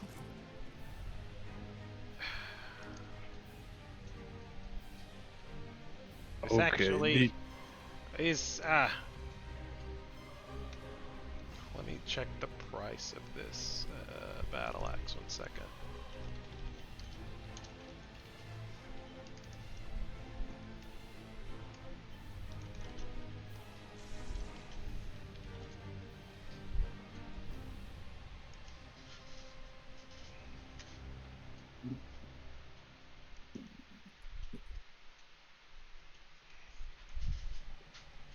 This one, well, it kind of floats around from dwarvish family to dwarvish family. It'll cost you 1,000 gold pieces, and it's nice. It's very nice, Uh, and it'll let you speak dwarvish to boot. that's a little rich for my blood. Oh, all right. Maybe if you got one that doesn't talk. Well, it doesn't talk. It just lets you talk dwarvish. Regular battle axe. I do have one of those.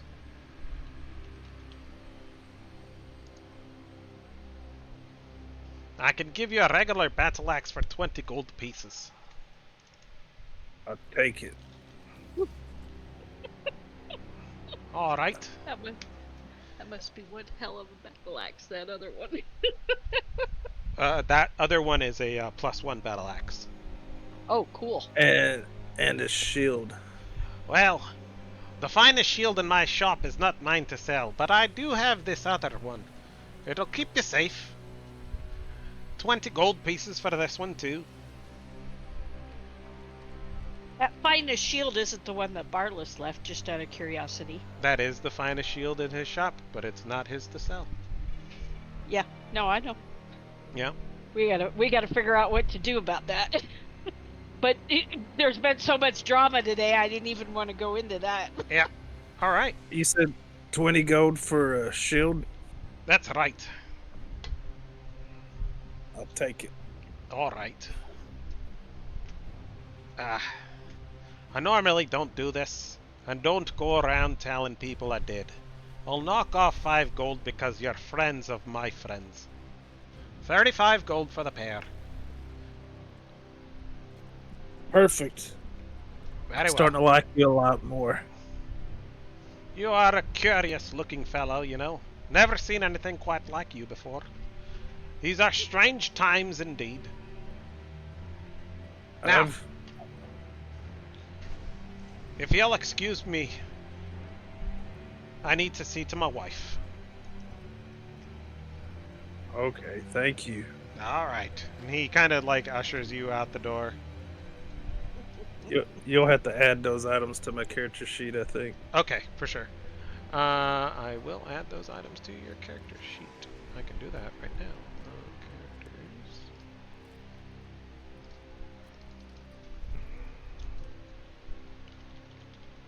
Hey, formerly Saren, can you do me a huge favor? Can you spell your guy's first name for me in a chat somewhere? Because I'm having a hard time parsing out how to pronounce it. Okay. There you go. Okay. So like anguish, but without the sh at the end. Got it. Anguis. Yeah. Angus. I had a W in there because of the W sound. I was, trying to spell it So- phonetically. But What's the shield? How much armor is the shield at? +2. Okay. All right. He ushers you out the door, and he kind of peeks his head out, and he goes, "Mary, don't wander off too far, lassie." She's like, "Yes, Dad." And she's like, I s- she's sitting there like pulling on Grimm's like big floppy face and his ears, and uh, so sorry, Grim like kind of looks over at you and it's like, "Please, can we go? Please, can we go? Please, can we go?" I telepathy to him. You are such a good boy. Yes, we can go. You've earned an extra dinner tonight. All right. And I, as kindly, I'm like, oh, Mary, sorry, we gotta go. Come on, Grim, it's Oh, time. okay. All right. Bye. And as Grim turns and walks away, she like grabs at his tail, and he like tucks his tail, and he kind of does that little half Good. scoot forward, and he's like, "Oh fuck, come on, let's go." I look at her and go, don't grab his tail. That's mean. Okay. Oh. And she goes And back then- to playing in the little dirt and flowers that they have right there. I give him a huge old hug because I know that was hard. Okay. All right. So you guys are going to. Shadow said she would meet you all at the Barkin Buzzard, if I'm not mistaken. So where will the party be going? Correct. Are you guys headed to the Barkin Buzzard? Yeah, I will explain to Gura. Hmm. If you want to go to our cabin, I can take you there, or you can join us for dinner at the Bark and Buzzard. And then I go to Anguis because we haven't really partied up officially yet. And Mhm. go if you would like to come and meet the rest of our party and talk about our future together, you are welcome to join us at the Beacon Buzzard. Barkin Buzzard. Bark and Buzzard. Fair enough. Let's go. All right. You guys walk through Emberwood Village. You pass some familiar faces, some new faces, and Anguis, you can give me a perception check as you walk through the town.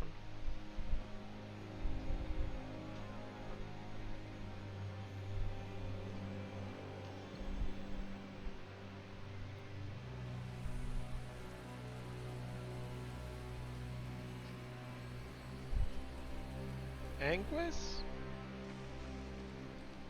Hmm? One perception check, please. Sure. Thank you. All right. You've arrived in Emberwood Village, and you quickly discerned rumors of the blacksmith's wife was in need of medical aid, and you very selflessly made your way over there. And as you walk through Emberwood Village, crossing Caravan Court, you are again greeted with all kinds of vendors, merchants, and such. You see gruff characters, sell swords, cutthroats, pickpockets of all kind. You see, there are occasionally you'll see a glance or you see a member of what could only be some kind of paramilitary organization. They wear green hooded robes and standardized leather armor. They don't seem to be keeping peace, but their presence is being made known. Mm-hmm. Also, you catch glimpse and are in turn clocked by a pair of heavily armored men. Their weapons and armor are very standardized. Their face shields are down. You couldn't tell them apart if you tried. These these soldiers have a gauntlet with fire in it, and they regard you rather curiously. They see your insignias, and once they do, they pay you no mind. They almost, you almost feel like if they've turned their nose up to you. And you guys continue on through the town, and you make your way to the Bark and Buzzard. And paste. Wham! You're all there. I hope you can move those. If not, we'll have to improvise. All right. It's funny, I can move Grim, but not me. Okay. Yeah, I can't move. I can't move Shadow. You want me to just pull another one over? Yeah, if you guys want to just pull a new one, that's fine. I can move. Oh, okay. Okay, so this Tilsaria goes. There we go. Yeah. See, well, Tilsaria goes first.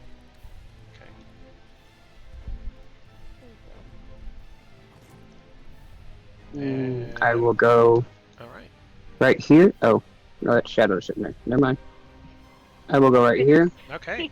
Put my shield to my side, my mace on my belt, pull my helmet off. When I do, gold hair will fall out, and a fairly light skin, but with gold freckles on the face. Human. I was gonna say okay, got it. I'm 6'5". Ooh, you're tall human at that. He's a tall drink of water, this one. Mm-hmm. I look over at Shadow and go, we'll talk more later in privacy, in the privacy of our cabin, but things went fine with the blacksmith, and I believe Gura was able to get what he needed. We could talk more. This is Anguis. We met him at the blacksmith's. Is Gura not joining us? Well, I figured Gura went to go grab something from the bar. Oh, he's sat in the booze seat, I see. Yeah, he's sitting over there, so I'm assuming he's handling something. Oh, are we the outcasts? We're supposed to sit over there. We can't sit at the adult table. Gora, are you joining the party, or are you gonna go sit over there in the corner? Oh, I can hear him. I'm right here. Okay. I can't. I'm afraid to sit in the chairs because I'm so big. Okay. Oh, okay. That explains a lot. All right. Well, then he hasn't said it. He told us out of character, so I'll just look over at him curiously, but be like, yeah, you do what you do, dude. Okay. I would like to make an insight check to the little one. Shadow is sitting there with her new cloak that she had put together. With her hood up, playing with her food, and with a cup of ale in front of her. And I nod to Tosaria and then just sit quietly, still picking at her food. Okay, you can tell that she is noticeably depressed, and yeah, she's sad. What ails the little one? To Tilsaria. She lost her brother. We have lost a valuable party mate. Actually, we've lost two in the last day. It has not been a good day. It has not been a good day for us. I will say a prayer to the stars for both of them. I nod.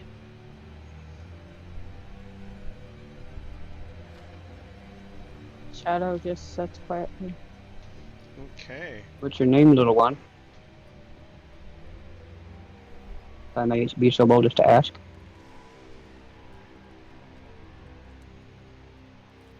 Shadow's debating on whether to answer or not.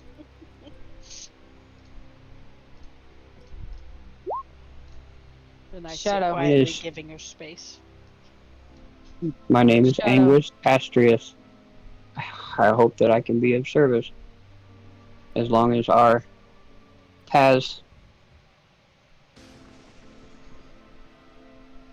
uh, continue forward. I will do my best to protect and help. What brought you to Drakkenheim? Finding out about the fate of others of our order that have ventured into Drakkenheim and not returned. To learn what I can of this plague and how best to fight and heal. Do you serve any of the factions here, or are you aligned with anybody? No, I follow the Order of the Stars. I know of the Order of the Silver Hand. They care not for us. And your church does, other than you and perhaps another adventurer or two, does not have standing here, with like some of the other factions do. I take it. That I have yet to discern. I only just arrived. So there may be others of your order here. That is what I'm looking to find out. You can give me. And perhaps. Go ahead. No, you go ahead. Finish your sentence. How's that? And perhaps perhaps recover a lost holy relic of our order. I see. Tilsaria, you can give me a history check. Okay. You have never seen another cleric donning this. Your armor has your insignia, correct? No, my shield, sir. Your shield, okay. What it is a 8-pointed star. Inside of it, a 6-pointed star, and inside of that, a 5-pointed star. And the 5-pointed star is brighter than the other 3 at this time. You've never seen any holy warrior, anybody of that kind of that uses that kind of power or anything like that that has insignias like this. Any of the like paladins and clerics and things of that nature that you've seen are members. So far that you've seen are members of the Silver Order. Okay. They all bear those insignias. Got it. I will telepathy to Shadow. Let us be careful how much we reveal, especially in our dealings with the other factions, until we get to know Angus better, in particular. Shadow nods. And then I go to Angus as like, you are welcome to join us. May we buy you some sustenance for the evening? Allow me. Um, You all are new comrades and grieving. Allow the Order of the Stars to take care of your meal for this evening. Now, can I go ahead. have Jerry with me? like tucked into your cloak? Yeah. Yeah, that's fine. The waitress comes over and she asks for your order. Yeah, I look over and I go, don't forget our friend over there. Whatever he wants. For me, I'll take. I assume stew is for dinner. Oh, my dear, stew is always for dinner here. Okay. 2 stews for Grim. 1 stew for me, and then the ale. Also, if you could bring Grim some water, that would be great. Of course. What about? I take and push my cup out. Push my cup out, meaning more ale. Okay. Um, she nods at you, understanding. Um, I would say at this point you've been here the longest. She can tell something is wrong.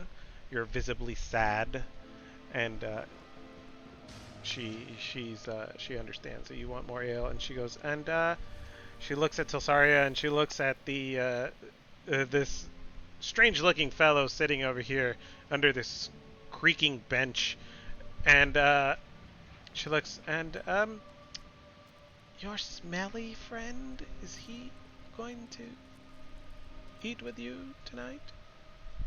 Sorry, I don't Assuming mean to he's offend. hungry. No, that's okay. He's a good sort. But yeah, we don't know exactly where he came from yet, so we apologize if the smell is offensive, but I can promise you he is a good soul.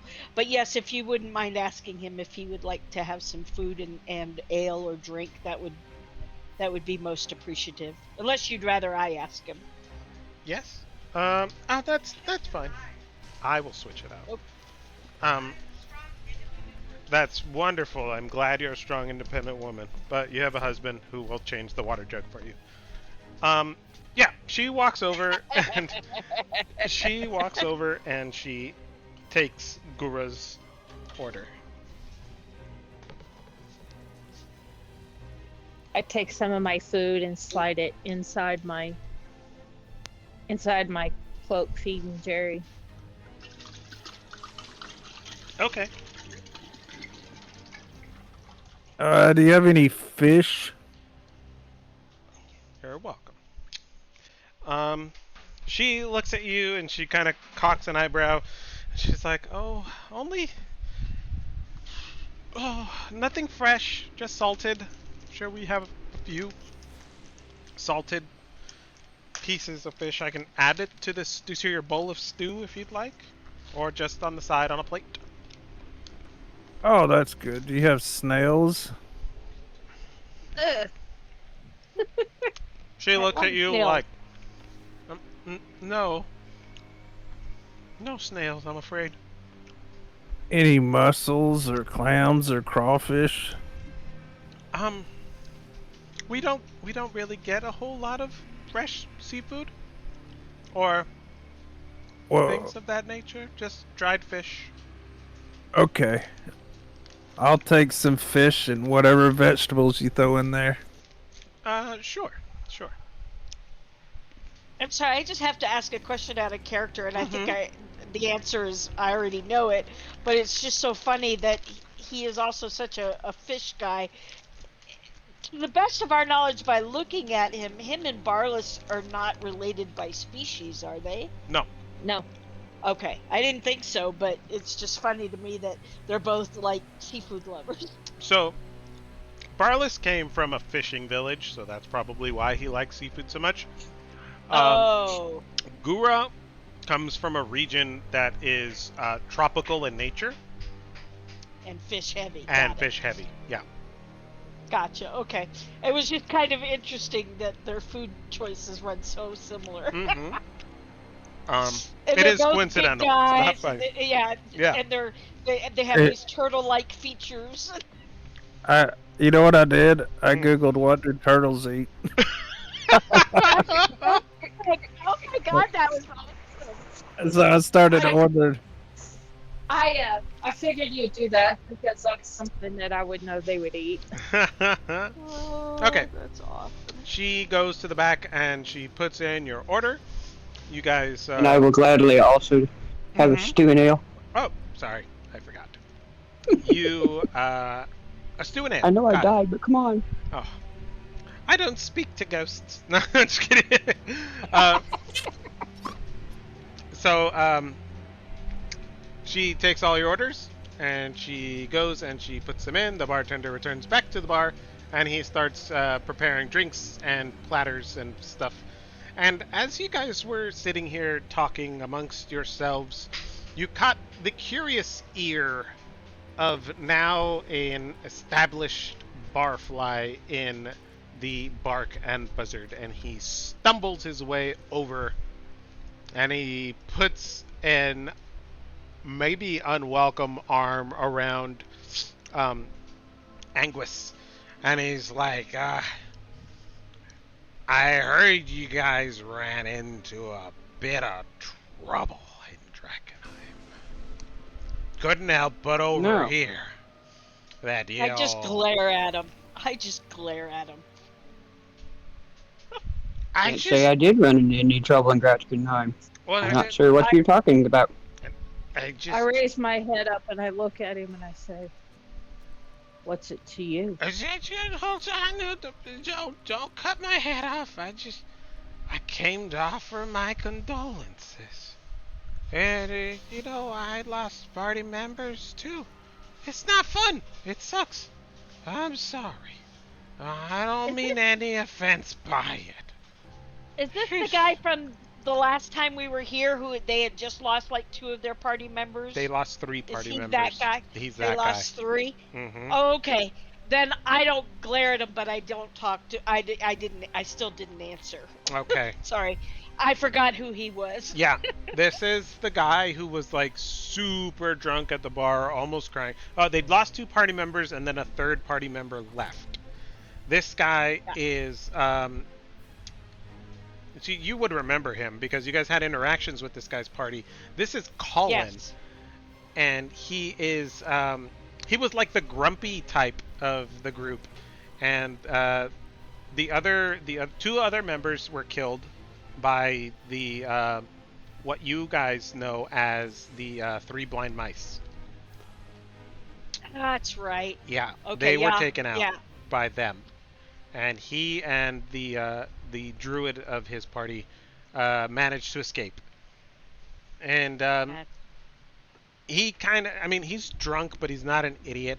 And he reads the room. It takes him a little while to do it, but he's like, I just wanted to say sorry. And I look at him and go, "Your kindness is appreciated. I know that you have also recently suffered. It might be best to leave us to honor our fallen comrades." I will pat him on the back mm-hmm. and say, "May the stars bless and shine upon you every night, good friend." Oh, thank you. And the sparkly star days ahead. And he kind of, he's like, he raises up his cup and he tries to compose himself as best as he can. And he says, "To the fallen, may they never be forgotten, and always know that they have a place in our hearts." And I Yeah. raise my cup to that. I raise my cup as well. he stumbles back to Don't the have a bar. cup yet. And after a few minutes, the waitress comes and delivers your food, and she How much, young lady? I don't remember what food costs in this place.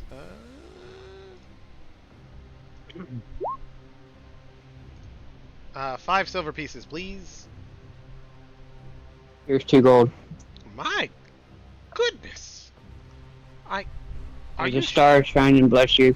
Well, I hope the stars are golden every night. And she tucks it into her waistband, and she goes and she gives Gura his food. It's like fish, and like they took like the beef out of the stew. They put dried fish in there, let it reconstitute, and they added some more root vegetables and whatnot. She's like, "I hope this is to your liking," and she goes back and she starts like checking on other patrons. It's a slow night. It's kind of empty. These guys are very clearly twins, but they're angry at each other and they're not sitting together. So she checks on them and then she heads back to the bar.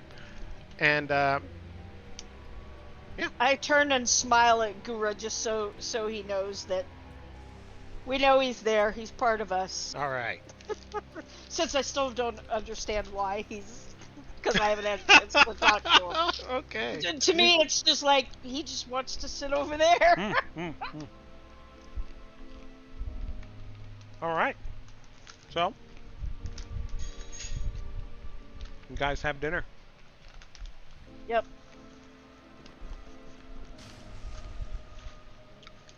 What's next? I would ask them questions of their endeavors inside Drakkenheim, their dealings with the plague that's in there, which I'm pretty sure they would call delirium.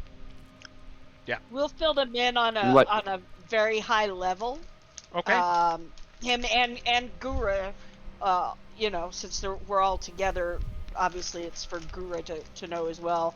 Keeping it very high level, not talking about our interactions with the factions, like Shadow and I have apparently previously agreed, right? Okay. Shadow, we're in sync on that. Yes. Not a lot of details, but enough so that they know the general background story. And I will let Shadow decide if she wants to share why she's here. Okay. So sorry, of course, still has not shared with anybody really why she's here. So Okay. So, Gura, for the sake of information and I guess continuity, you can't take a long rest in the haze, right? Contamination is a thing. Certain things can give you contamination inside the city. With delirium, this is all information that they would be sharing with you, right? If you're struck by an ability or a piece of delirium, you would have to roll a Constitution saving throw to see if you gain a level of contamination. The first level is just the status of contamination. There's not a mutation, but every time you gain a level of contamination, you would roll a d6. And if the number matches your level of contamination, then you would suffer a mutation. This mutation is determined by a d20, and it is a random table. And it can be anything from you glowing brightly to losing all your hair and fingernails and such, your eyeballs burning out, all kinds of things. It's pretty interesting. The haze is dangerous. Yeah. Don't say that to Shadow. Oh, yeah. You can look over at Shadow and she doesn't have any hair. He can't tell. That's right. You have a hood up. Okay. So do I. You can't take a long rest in delirium. You can do a short rest, but not a long rest. Obviously, the confines of Drakkenheim are extremely dangerous, and I'm pretty sure you all would share that you've never spent the night in Drakkenheim. Right. And I'd ask about how they've gotten rid of contamination. Mm-hmm. They would explain that you use scrolls of contamination.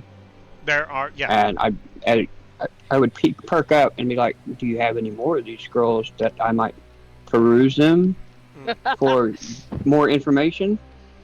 sadly, no, we lost a lot. Okay. I Goodness. say quietly to him, they died with my friend. Sorry to hear that. Then this is of utmost importance to me. You would be able to find out from your companions or your, your traveling companions. They're not party members yet, maybe. I don't know. That people do sell purge contamination scrolls. Whether Yeah, you guys, because we would know that and we would share. you would share that, and you know that. Okay. Right now, your only source that you know of purge contamination scrolls is the Amethyst Academy, but that may change at any time. There may be other vendors or other places to either learn the means to purge contamination or to gain access to scrolls. The party doesn't know, so you don't know. Right. And they can tell you that some of the factions aren't very fond of delirium, and others, well, that's what they're all about. And they would tell you about the dangers of handling delirium, and what can happen if you were to grab it with your bare hand. It would be absorbed into your skin. You would take As more than that, you don't know because none of you guys have been. They would tell me about the delirium extraction kit. They would. Yeah. We don't, which we no longer have. You no longer Yeah, have. we no longer have that. We don't Mhm. have the bag because I think Barless. Then had it. perhaps we should get a new one. Barless had it. Yeah, I look at Telsaria on that note. I look at Telsaria and say we have to get some new stuff like that. Yeah, if we could definitely. Perhaps if we in the could afford morrow, it. if you would be so kind, I could get a delirium extraction kit and see about purchasing a scroll or two. Yeah. Out To of help. character, would we Yes. remember how much the extraction kit was in particular? And I assume we got that from Aldous the Immense. You got Aldor. it. No, you didn't get it from Aldor. You got it from. Aldor. The delirium dealer, wasn't it? No, you got it from Armin Gainsbury. Oh, yep. Sorry. Who the hell is Armin? Armin Gainsbury? Well, that would be Armin Gainsbury at your service, man. He is Mhm. in the Caravan Court. He is partners with oh, what's his name? I can't remember.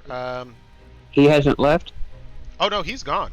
The other guy's gone. Yeah. Um, Right. the guy you guys came in with was Oh. you guys did the road to Drakkenheim and Oh. Aaron yeah. Aaron Marlowe, Aaron Marlowe. the gruff old cowpoke. Our Marlboro man. Your Marlboro man. That's right, man. With his handy dandy crossbow that he named so lovingly Winchester. That's right. Yeah, you would be able to source another delirium extraction kit and maybe another book, who knows, from Armin Gainsbury at Caravan Court. But it's rather late, so these endeavors would have to be done in the morning. Sure. Now, your contact and I guess, well, not contact, but the person who was doing all the talking with the Amethyst Academy was Saren. Right. So, you guys would, I mean, they know you, they've dealt with you in the past, and they're around. And unfortunately, the sending stone with Two River The setting also stone disappeared. is also gone.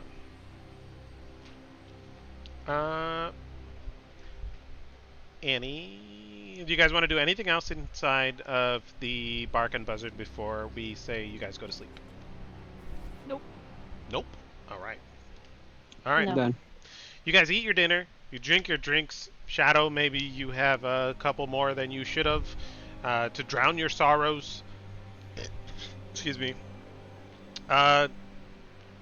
Colin drinks himself into a stupor and passes out at the bar. A regular occurrence now. He is quite the barfly. But you know who you guys didn't see all night? Mark. Is Mark. And Yeah. maybe it's the recent loss of friends that has kind of put that to the back of your mind, but you're going to have to find out where Mark is at some other time. You've gone to sleep. You've gone to you show your newfound friends to cabin number 3, and you revivify. You show your newfound Accident. friends. Oh, it's okay. I can hide that. You show your newfound friends to cabin 3, where you take your rest. You have the benefits of a long rest. So, and we'll say you start fresh in the morning, ready to attack the day in Amberwood Village. Where would you like to go? So out of character, how much was the kit again? It's gonna run, I want to say, if I remember correctly, it's about 50 gold pieces. Because it comes with an extraction kit and a manual written by Armin Gainsbury himself. Right. And the extraction kit, does it include gloves? It would Mhm. include gloves, yes. Okay. Um,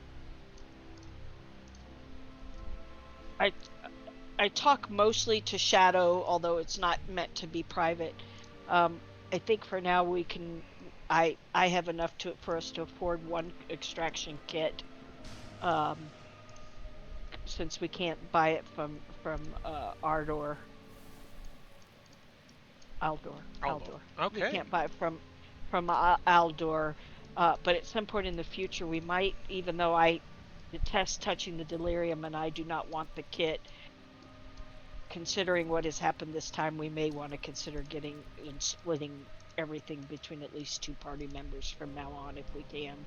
What do you think? That's not quite, then I would suggest that's a good. And I did offer to buy the delirium kit for this group. I look over him and go, are you sure, Anguis? That's quite Very kind of much. you for people you've just met. Well, Uh, you seem seasoned enough in the ways of Drakkenheim, and I couldn't ask for better.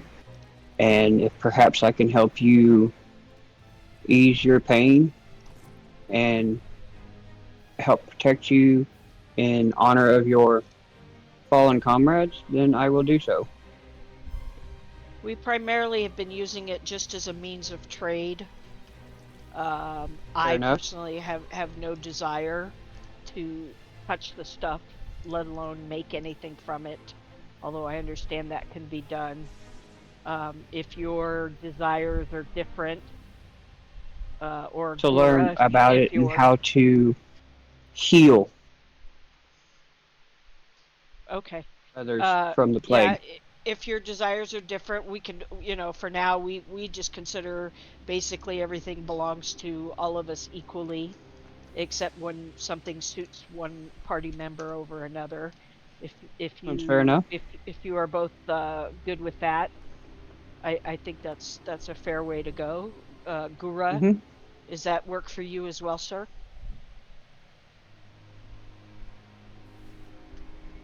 You say we split everything we find? We try to. If there's something that's obviously, in other words, if we find a fantastic battle axe, it would presumably go to you because that's what you carry. But we try to be equitable among the party as much as we can. Okay. Do you have a special need or something for delirium? We haven't really talked about your purposes in Drakkenheim.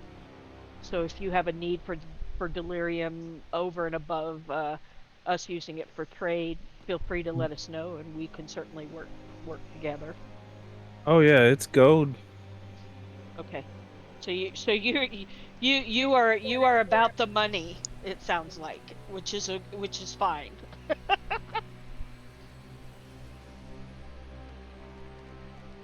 I look at Telsaria and I point to my face and then kind of nod to the new cleric. Like, do you think he could fix this?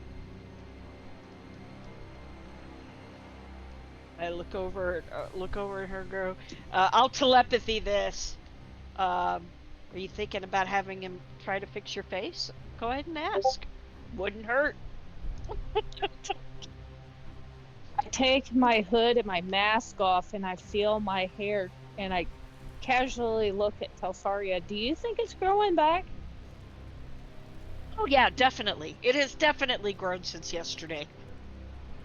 What about my face? Do you think it looks any better or do you think it looks worse?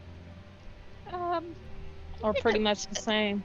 it might be a little bit. It might be a little bit better. Healing takes time. I'll Um, look at it and make a medicine check on it, see if it's anything I could possibly do magically for it. Uh, I, these I are. step back. Uh huh. I step back, not knowing exactly what he's doing because he kind of I'm not came in. touching, I'm just looking. I know you came in quickly at me, and I just kind of pull my blade just out of instinct because he's like coming at me. Okay. I don't know. I And said I I Swat was just the just pull blade looking down. at you, dear. Swat the blade down. Be nice. and I put it away. Okay. I'm like, sorry, I'm jumpy. I'm sorry. Okay. So, I'm gonna pull you guys to the other map here, because you guys, this is like, Oh yeah, we're still in the bar. you guys are still in the Yeah. bar. I'll say you guys are outside of cabin 3 before we go any further. 'Cause that would be a really interesting interaction inside the bar itself. Um. Okay. Oh, shadows on top of a roof, apparently. All right, cool. There's your doggy. Okay, cool. Let's see. Oh.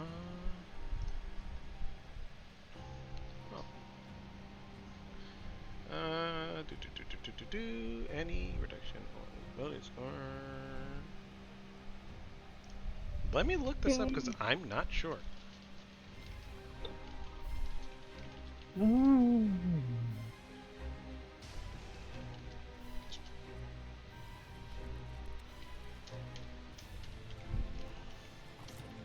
Gora, what are you doing during this time? Me? Yeah. Where are we at? You guys are outside of your lodgings, cabin 3, down here on the bottom.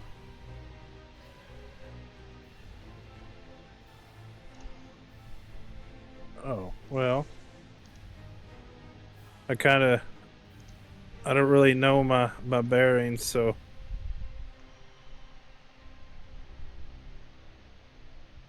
I kind of just hang out with the group.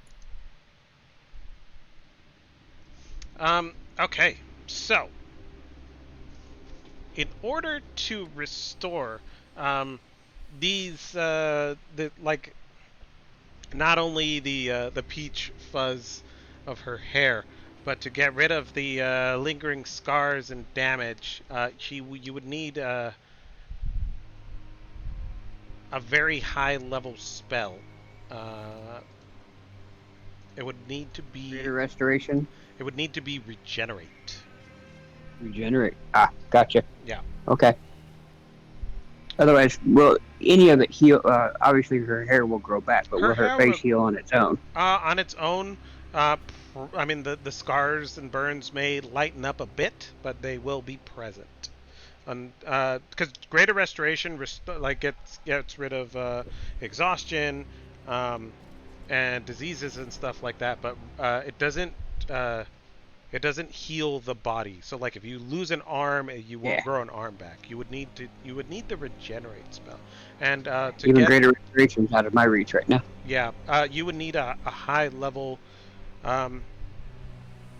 You being a cleric, you would know that a cleric of great and immense power would be able to restore somebody's body like that. Yeah. In my order, it'd be one of the 8 pointed stars. Yes. Okay, and I will say to Shadow, sadly, my little friend, your hair will grow back, but I cannot. I have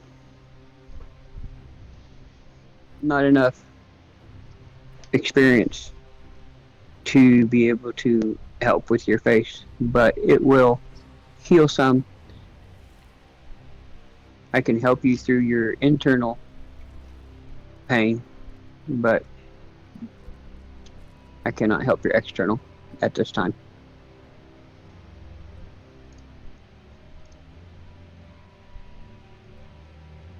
All right. So you guys finish up your conversation outside, and you said you would Sorry, head I was over. talking. Sorry, Oh, I was okay. muted. Yeah. I kind of let out a breath. I go and look at Telsaria like I tried, and I put everything back on. Find strength in those Sure. scars. You're you're fine. You're strong. You're powerful.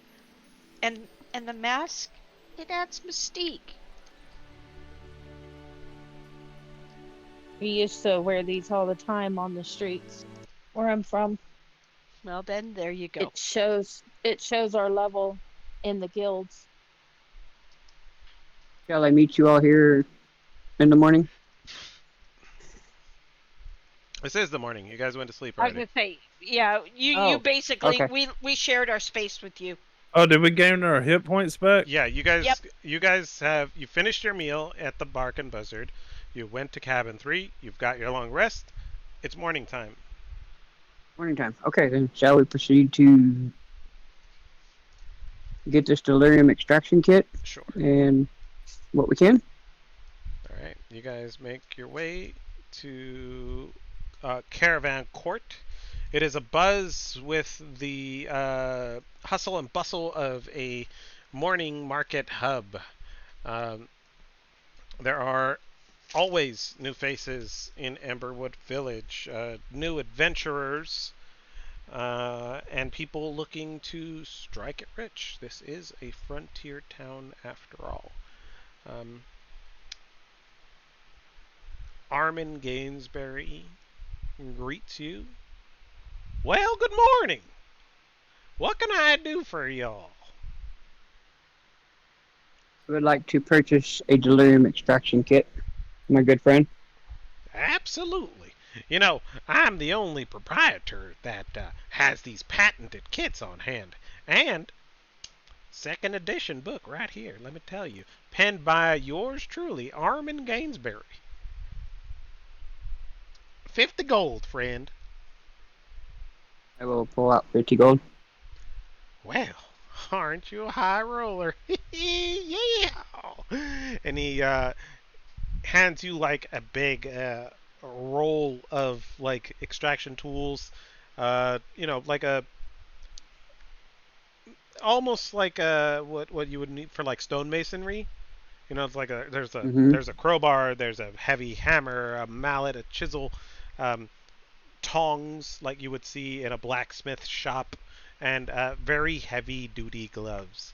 Now, word of advice: I don't suggest you handle delirium barehanded. Anything else I could do for you? You all Can we set get a on bag? rations? A bag? A bag, a delirium bag to put it in? A heavy burlap sack? Yes, it's included in the kit. All right, thank you. Yeah, absolutely. You know, it may be a little bit pricey, but I'm a fair dealer, straight shooter, if you will. I will hand it to Tosaria. Here you go. Oh no, you may take it. I'm not touching that stuff. Who do you wish to carry it? Either you or Gura, unless Shadow wants to carry it, but she's so small. Gura? Would you do the honors?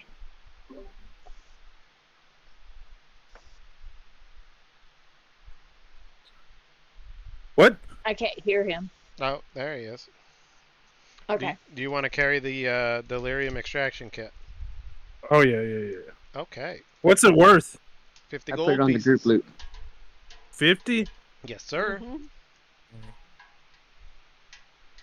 I look up at him and I say, "Don't sell that." Delirium. Come on now. Delirium. So, where do we get these scrolls? I look at Telsaria and I pat my bag and I say, "Can we go see those Green Lantern people to see what we can get out of these? What is it? I don't know what's in the Those bag. hands. Oh, the Those hands from the hands. constructs. Oh, um, I yeah, kept actually, one. I kept one for myself to remember Saren. But we can sell yeah, the rest. absolutely. I didn't even think of that. Yeah, let's go do that. And then I look over at Anguish. Anguish. and go. The only people we know are the Amethyst Academy. Our missing, our lost friend used to deal with them the most, but I'm hopeful that they'll still be willing to sell us a scroll. Well, you don't have any I'll look at Telsaria. bad Remember, dealings with them, do you? No, Nothing left I, undone? I look at not that I'm Telsaria. aware of. I look at Telsaria and grab her arm, and I tell her, of the guy. Remember the book, the guy that she wanted to get. Oh shit! I forgot about that. Um, that must have been what you were trying to get me to remember. Yeah, But sometimes, yeah, memory is not so good I'm on not trying to parchment metagame my paper. character, but You did good. You did excellent. Yeah, you could have said out of character, Patty. You're an idiot. Don't forget about there's a this. fun in that. but Okay. I don't. I look at I will Telsaria and retcon say, what I said then and go. We are on a mission for them. But it's incomplete. Hmm. Uh, Anguis, you can give me a perception check. Actually, you know what? With your previous perception check, you when you guys were walking to the bar and all around that building right there, sure does look like a chapel. Which building? I missed the thing. Oh, I thought it was that one. I wonder what Holy Order is part of that chapel over there, and I'll nod and point towards that way. If you'd like to stop and look, it's on our way. Good heart, if you don't mind. Not at all. All right. You guys make your way over to the chapel. Going to the chapel and we're Gonna not get getting married. married. Oh, he said no. Annulment. Prenup. "Hey, really? All right. As you approach the chapel, you are greeted by Mark.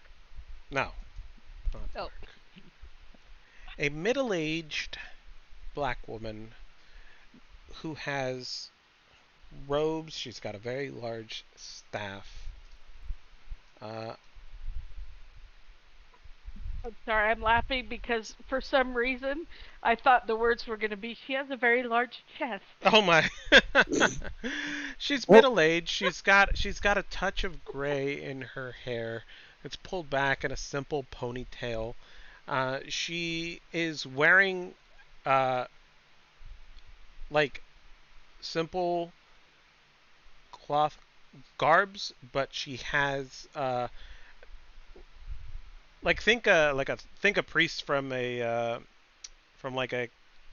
maybe like a Catholic church. They have like the big long flowy robes, and then they have something over them, and it has like Mm-hmm. crosses and stuff. Well, she has something on top of her, and in the middle of that is a chalice with fire in it.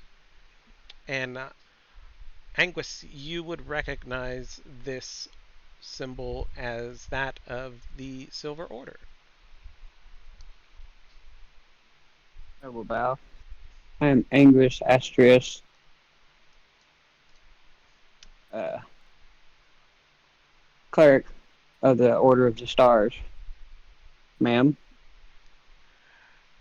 She returns your bow, but not nearly as deeply as yours, and question mark. says, "May the flame watch over you.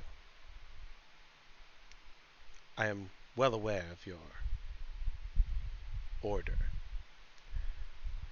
So you have met others of mine. I've heard stories. I've not met any myself. But there are many different flavors out in this great world, if you will. Hmm. What brings you to the chapel of Saint Ardenia? Learning about ways to deal with contamination, the plague, that is delirium.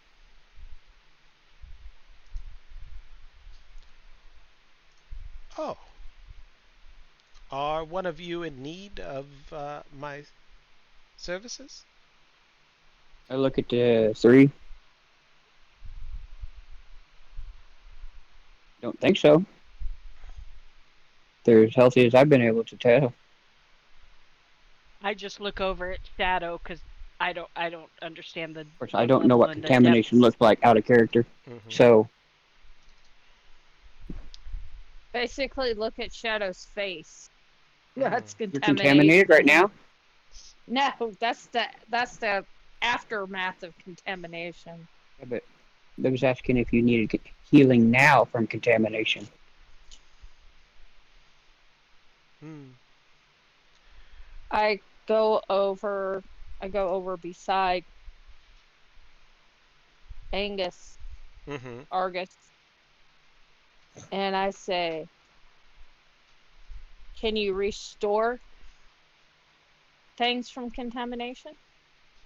I am merely a chaplain. I'm sorry, my dear.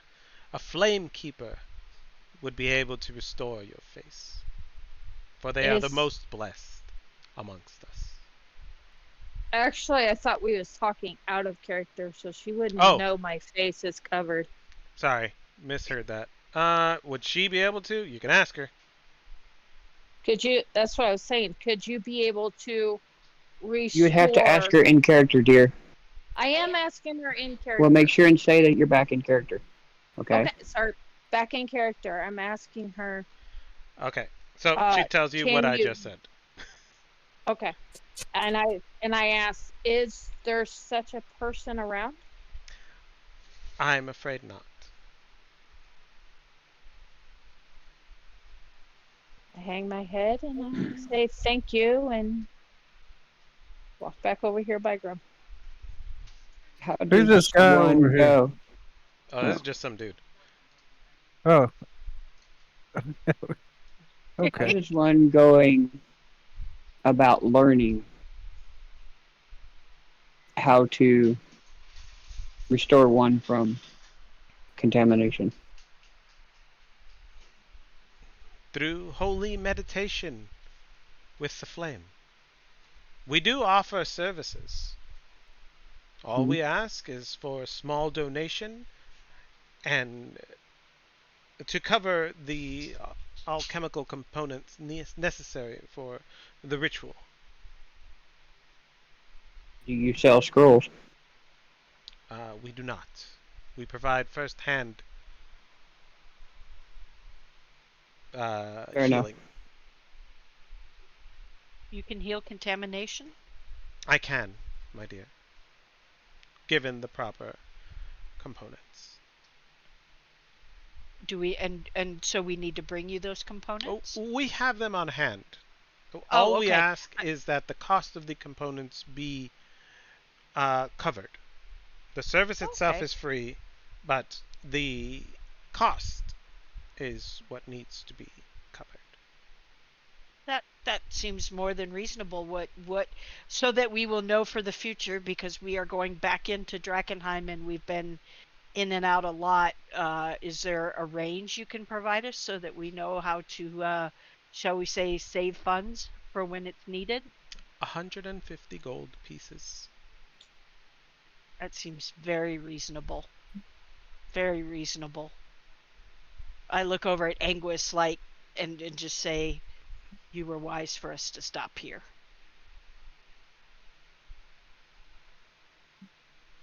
Fair enough. Thank you, ma'am. May the fame guide you. And May the stars shine ever brightly, She gives and I you walk away. like a little half smirk and goes back inside. Okay, so I'm sorry, so that I can keep, because there's getting to be so many different clerical type factions. She is with The the Silver Order. falling. She's with the Silver Order. Okay. Who are not attached to the Falling Flame. Falling Flame, is that the right name for that The group? Falling Fire. Falling Fire, not Flame. The Falling Fire, that's Mark's group. Mm-hmm. Okay, thank you. And then there's your group, that's the whatever star. Okay, so I can give you a little bit of detail. The falling, the Falling Fire and the Silver Order are they're like strands pulled from the same rug, right? Okay, so They they're somewhat aligned. they're not aligned per se, but they have similar origins. Oh, got it. Okie dokie.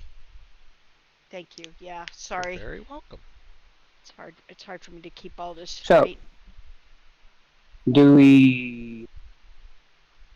If you don't know of a place to, I'm talking to the group. If we don't know of a place to immediately purchase such scrolls, then should we continue to query about this fallen fire cult? Oh yeah, that's what we kind of told the Blacksmith? blacksmith we Mhm. were going to do, right? And that's what brought you to join us, was learning more about. And we know that's Mark's group, and we haven't seen Mark, so I guess we need to. I go. Well, we do know somebody who has some affiliations with that group, and come to think of it, we haven't seen him since we returned to town, and that's unusual. We should probably start by asking at the Bark and Buzzard if they know where he is, because he was working there at one time. All right. We know they're at the And house. I look over farm. at Gura and I go, I'm sorry, it's a lot of talking today. All right. We're not making much money. So you guys can swing by the Bark and Buzzard, and we'll say, just for the sake of time, you guys go to the Bark and Buzzard. The bartender looks at you and she kind of shrugs and is like, "He hasn't been here. I don't know. He did say he was looking to make his pilgrimage to be a hero, and that's, I mean, maybe it's his time." Yep. And they said there was the blacksmith said that they was at the farmhouse. Yes, there is a farm southeast. If you remember, it is Hendrick's farm. It is it's a ways outside of Amberwood Village itself. It would be one of the if you guys can recall, way back in the beginning of our adventure, the surrounding landscape is quite decimated and desolate. Farms have been nothing grows really around Emberwood Village and the surrounding areas of Drakkenheim, right? So this wouldn't be a proper working farm. It would just be a farm. But you guys can surely make your way that way. Is that the direction you guys are leaning towards? Yeah, and it's not in the haze, is it? No. This is outside of Emberwood Village, and it's far removed from Drakkenheim. Oh, itself. it's southwest. Yeah, that's right. You said southwest. Southeast. Not I thought we was southeast. I thought we was gonna make a stop at the Green Lantern. Yes. Oh, that's true. yeah. Can we make a stop and sell that and kind of retcon that? Yeah, you guys make your way over there to the Hooded Lanterns. You are greeted by the sentry, who is like rubbing sleep out of his eyes because it's early, and he's like, "Hello, how are you?" Good. We've got go. more parts to sell. Okay. I hold up my bag. Uh-huh. And Who he... I can't remember who we talked to. Okay. Oh, he goes, Ansem's not here. Ansem's not here.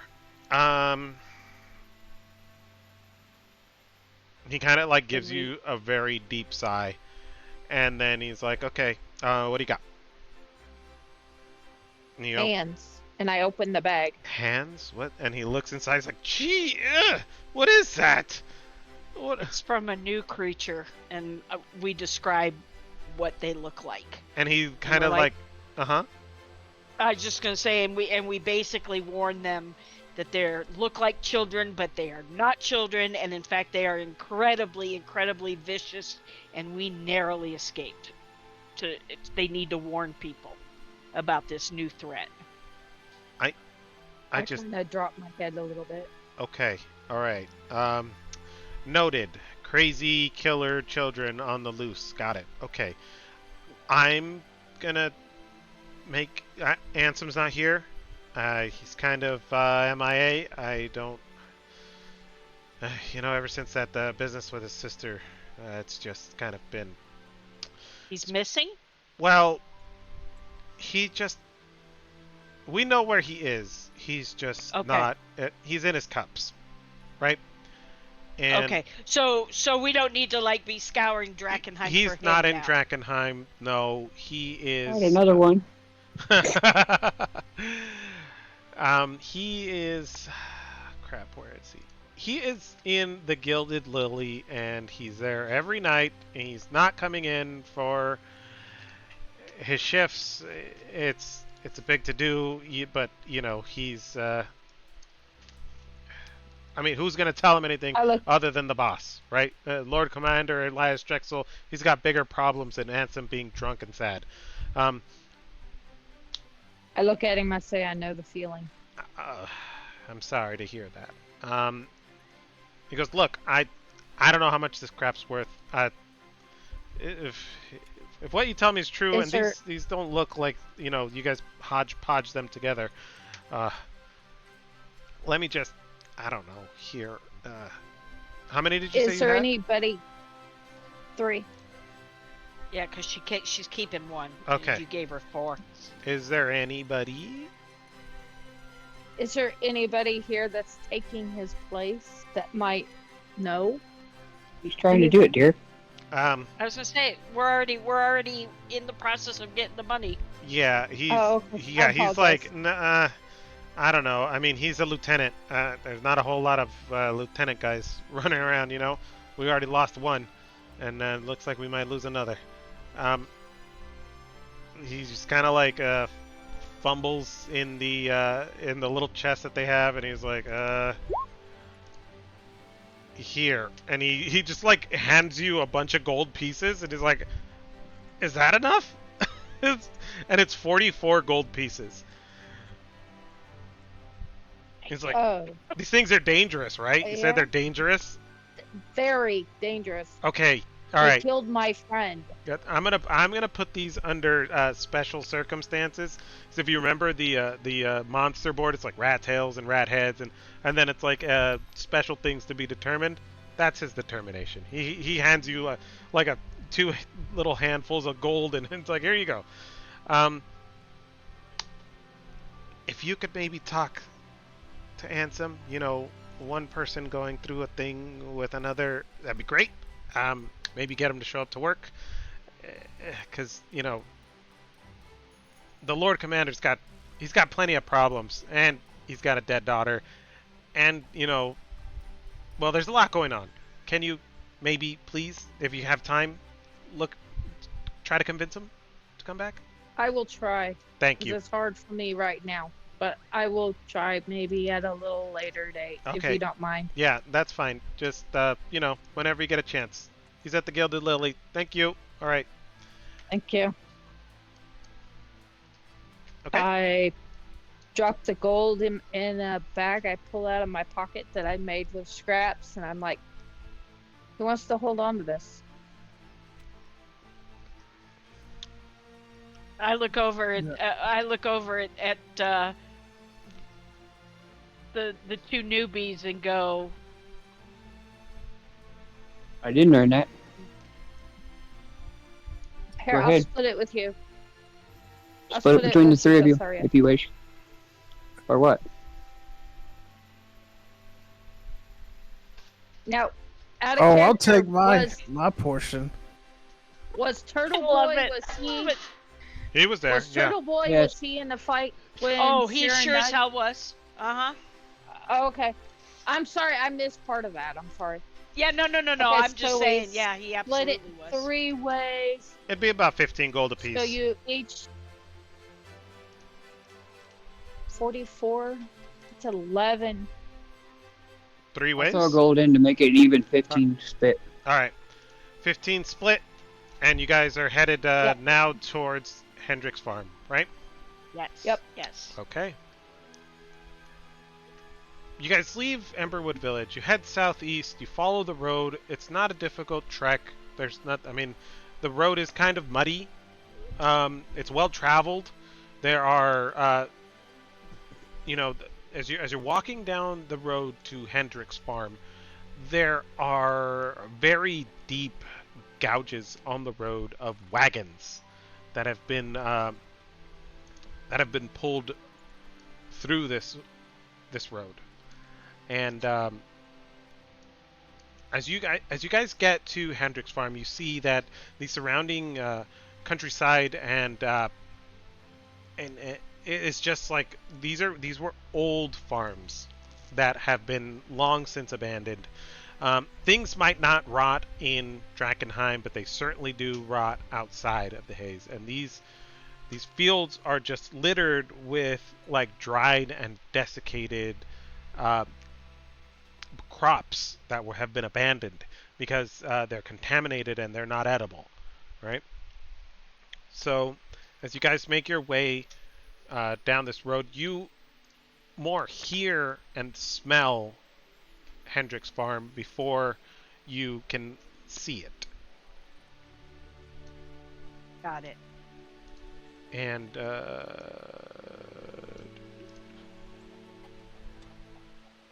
copy that.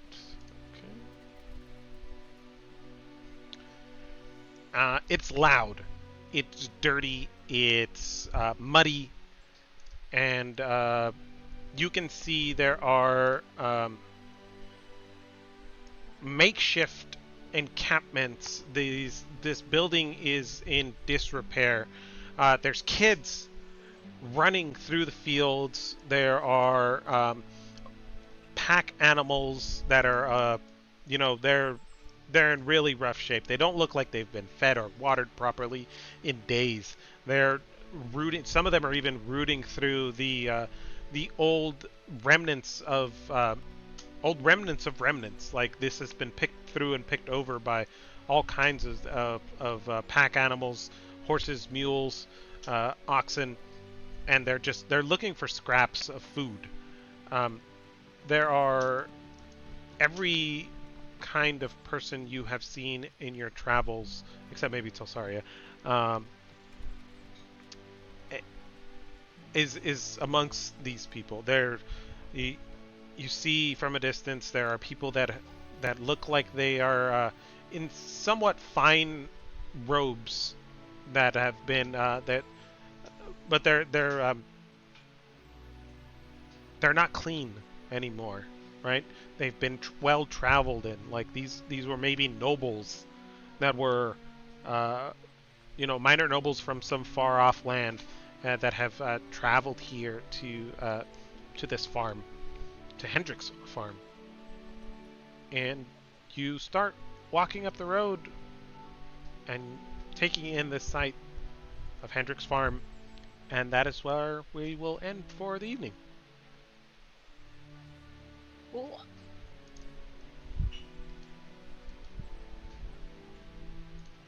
All right. Well, thank you so much. Whew, Cool there was beans. there was a lot of stuff to roll through on that, huh? Yeah. Hendrick's farm is very large, and there's a lot of people here. All right, guys. Cool. I'm excited to see what it brings. Thanks. All right. Well, thank you so much for running it. You guys have a good one. We'll see y'all next week. Yep. Mhm. So Have a good one, Cup. Thanks for running. Oh yeah, Thanks have a for good playing. evening. Yeah. Oh my. Thanks for DMing. Yeah, for sure.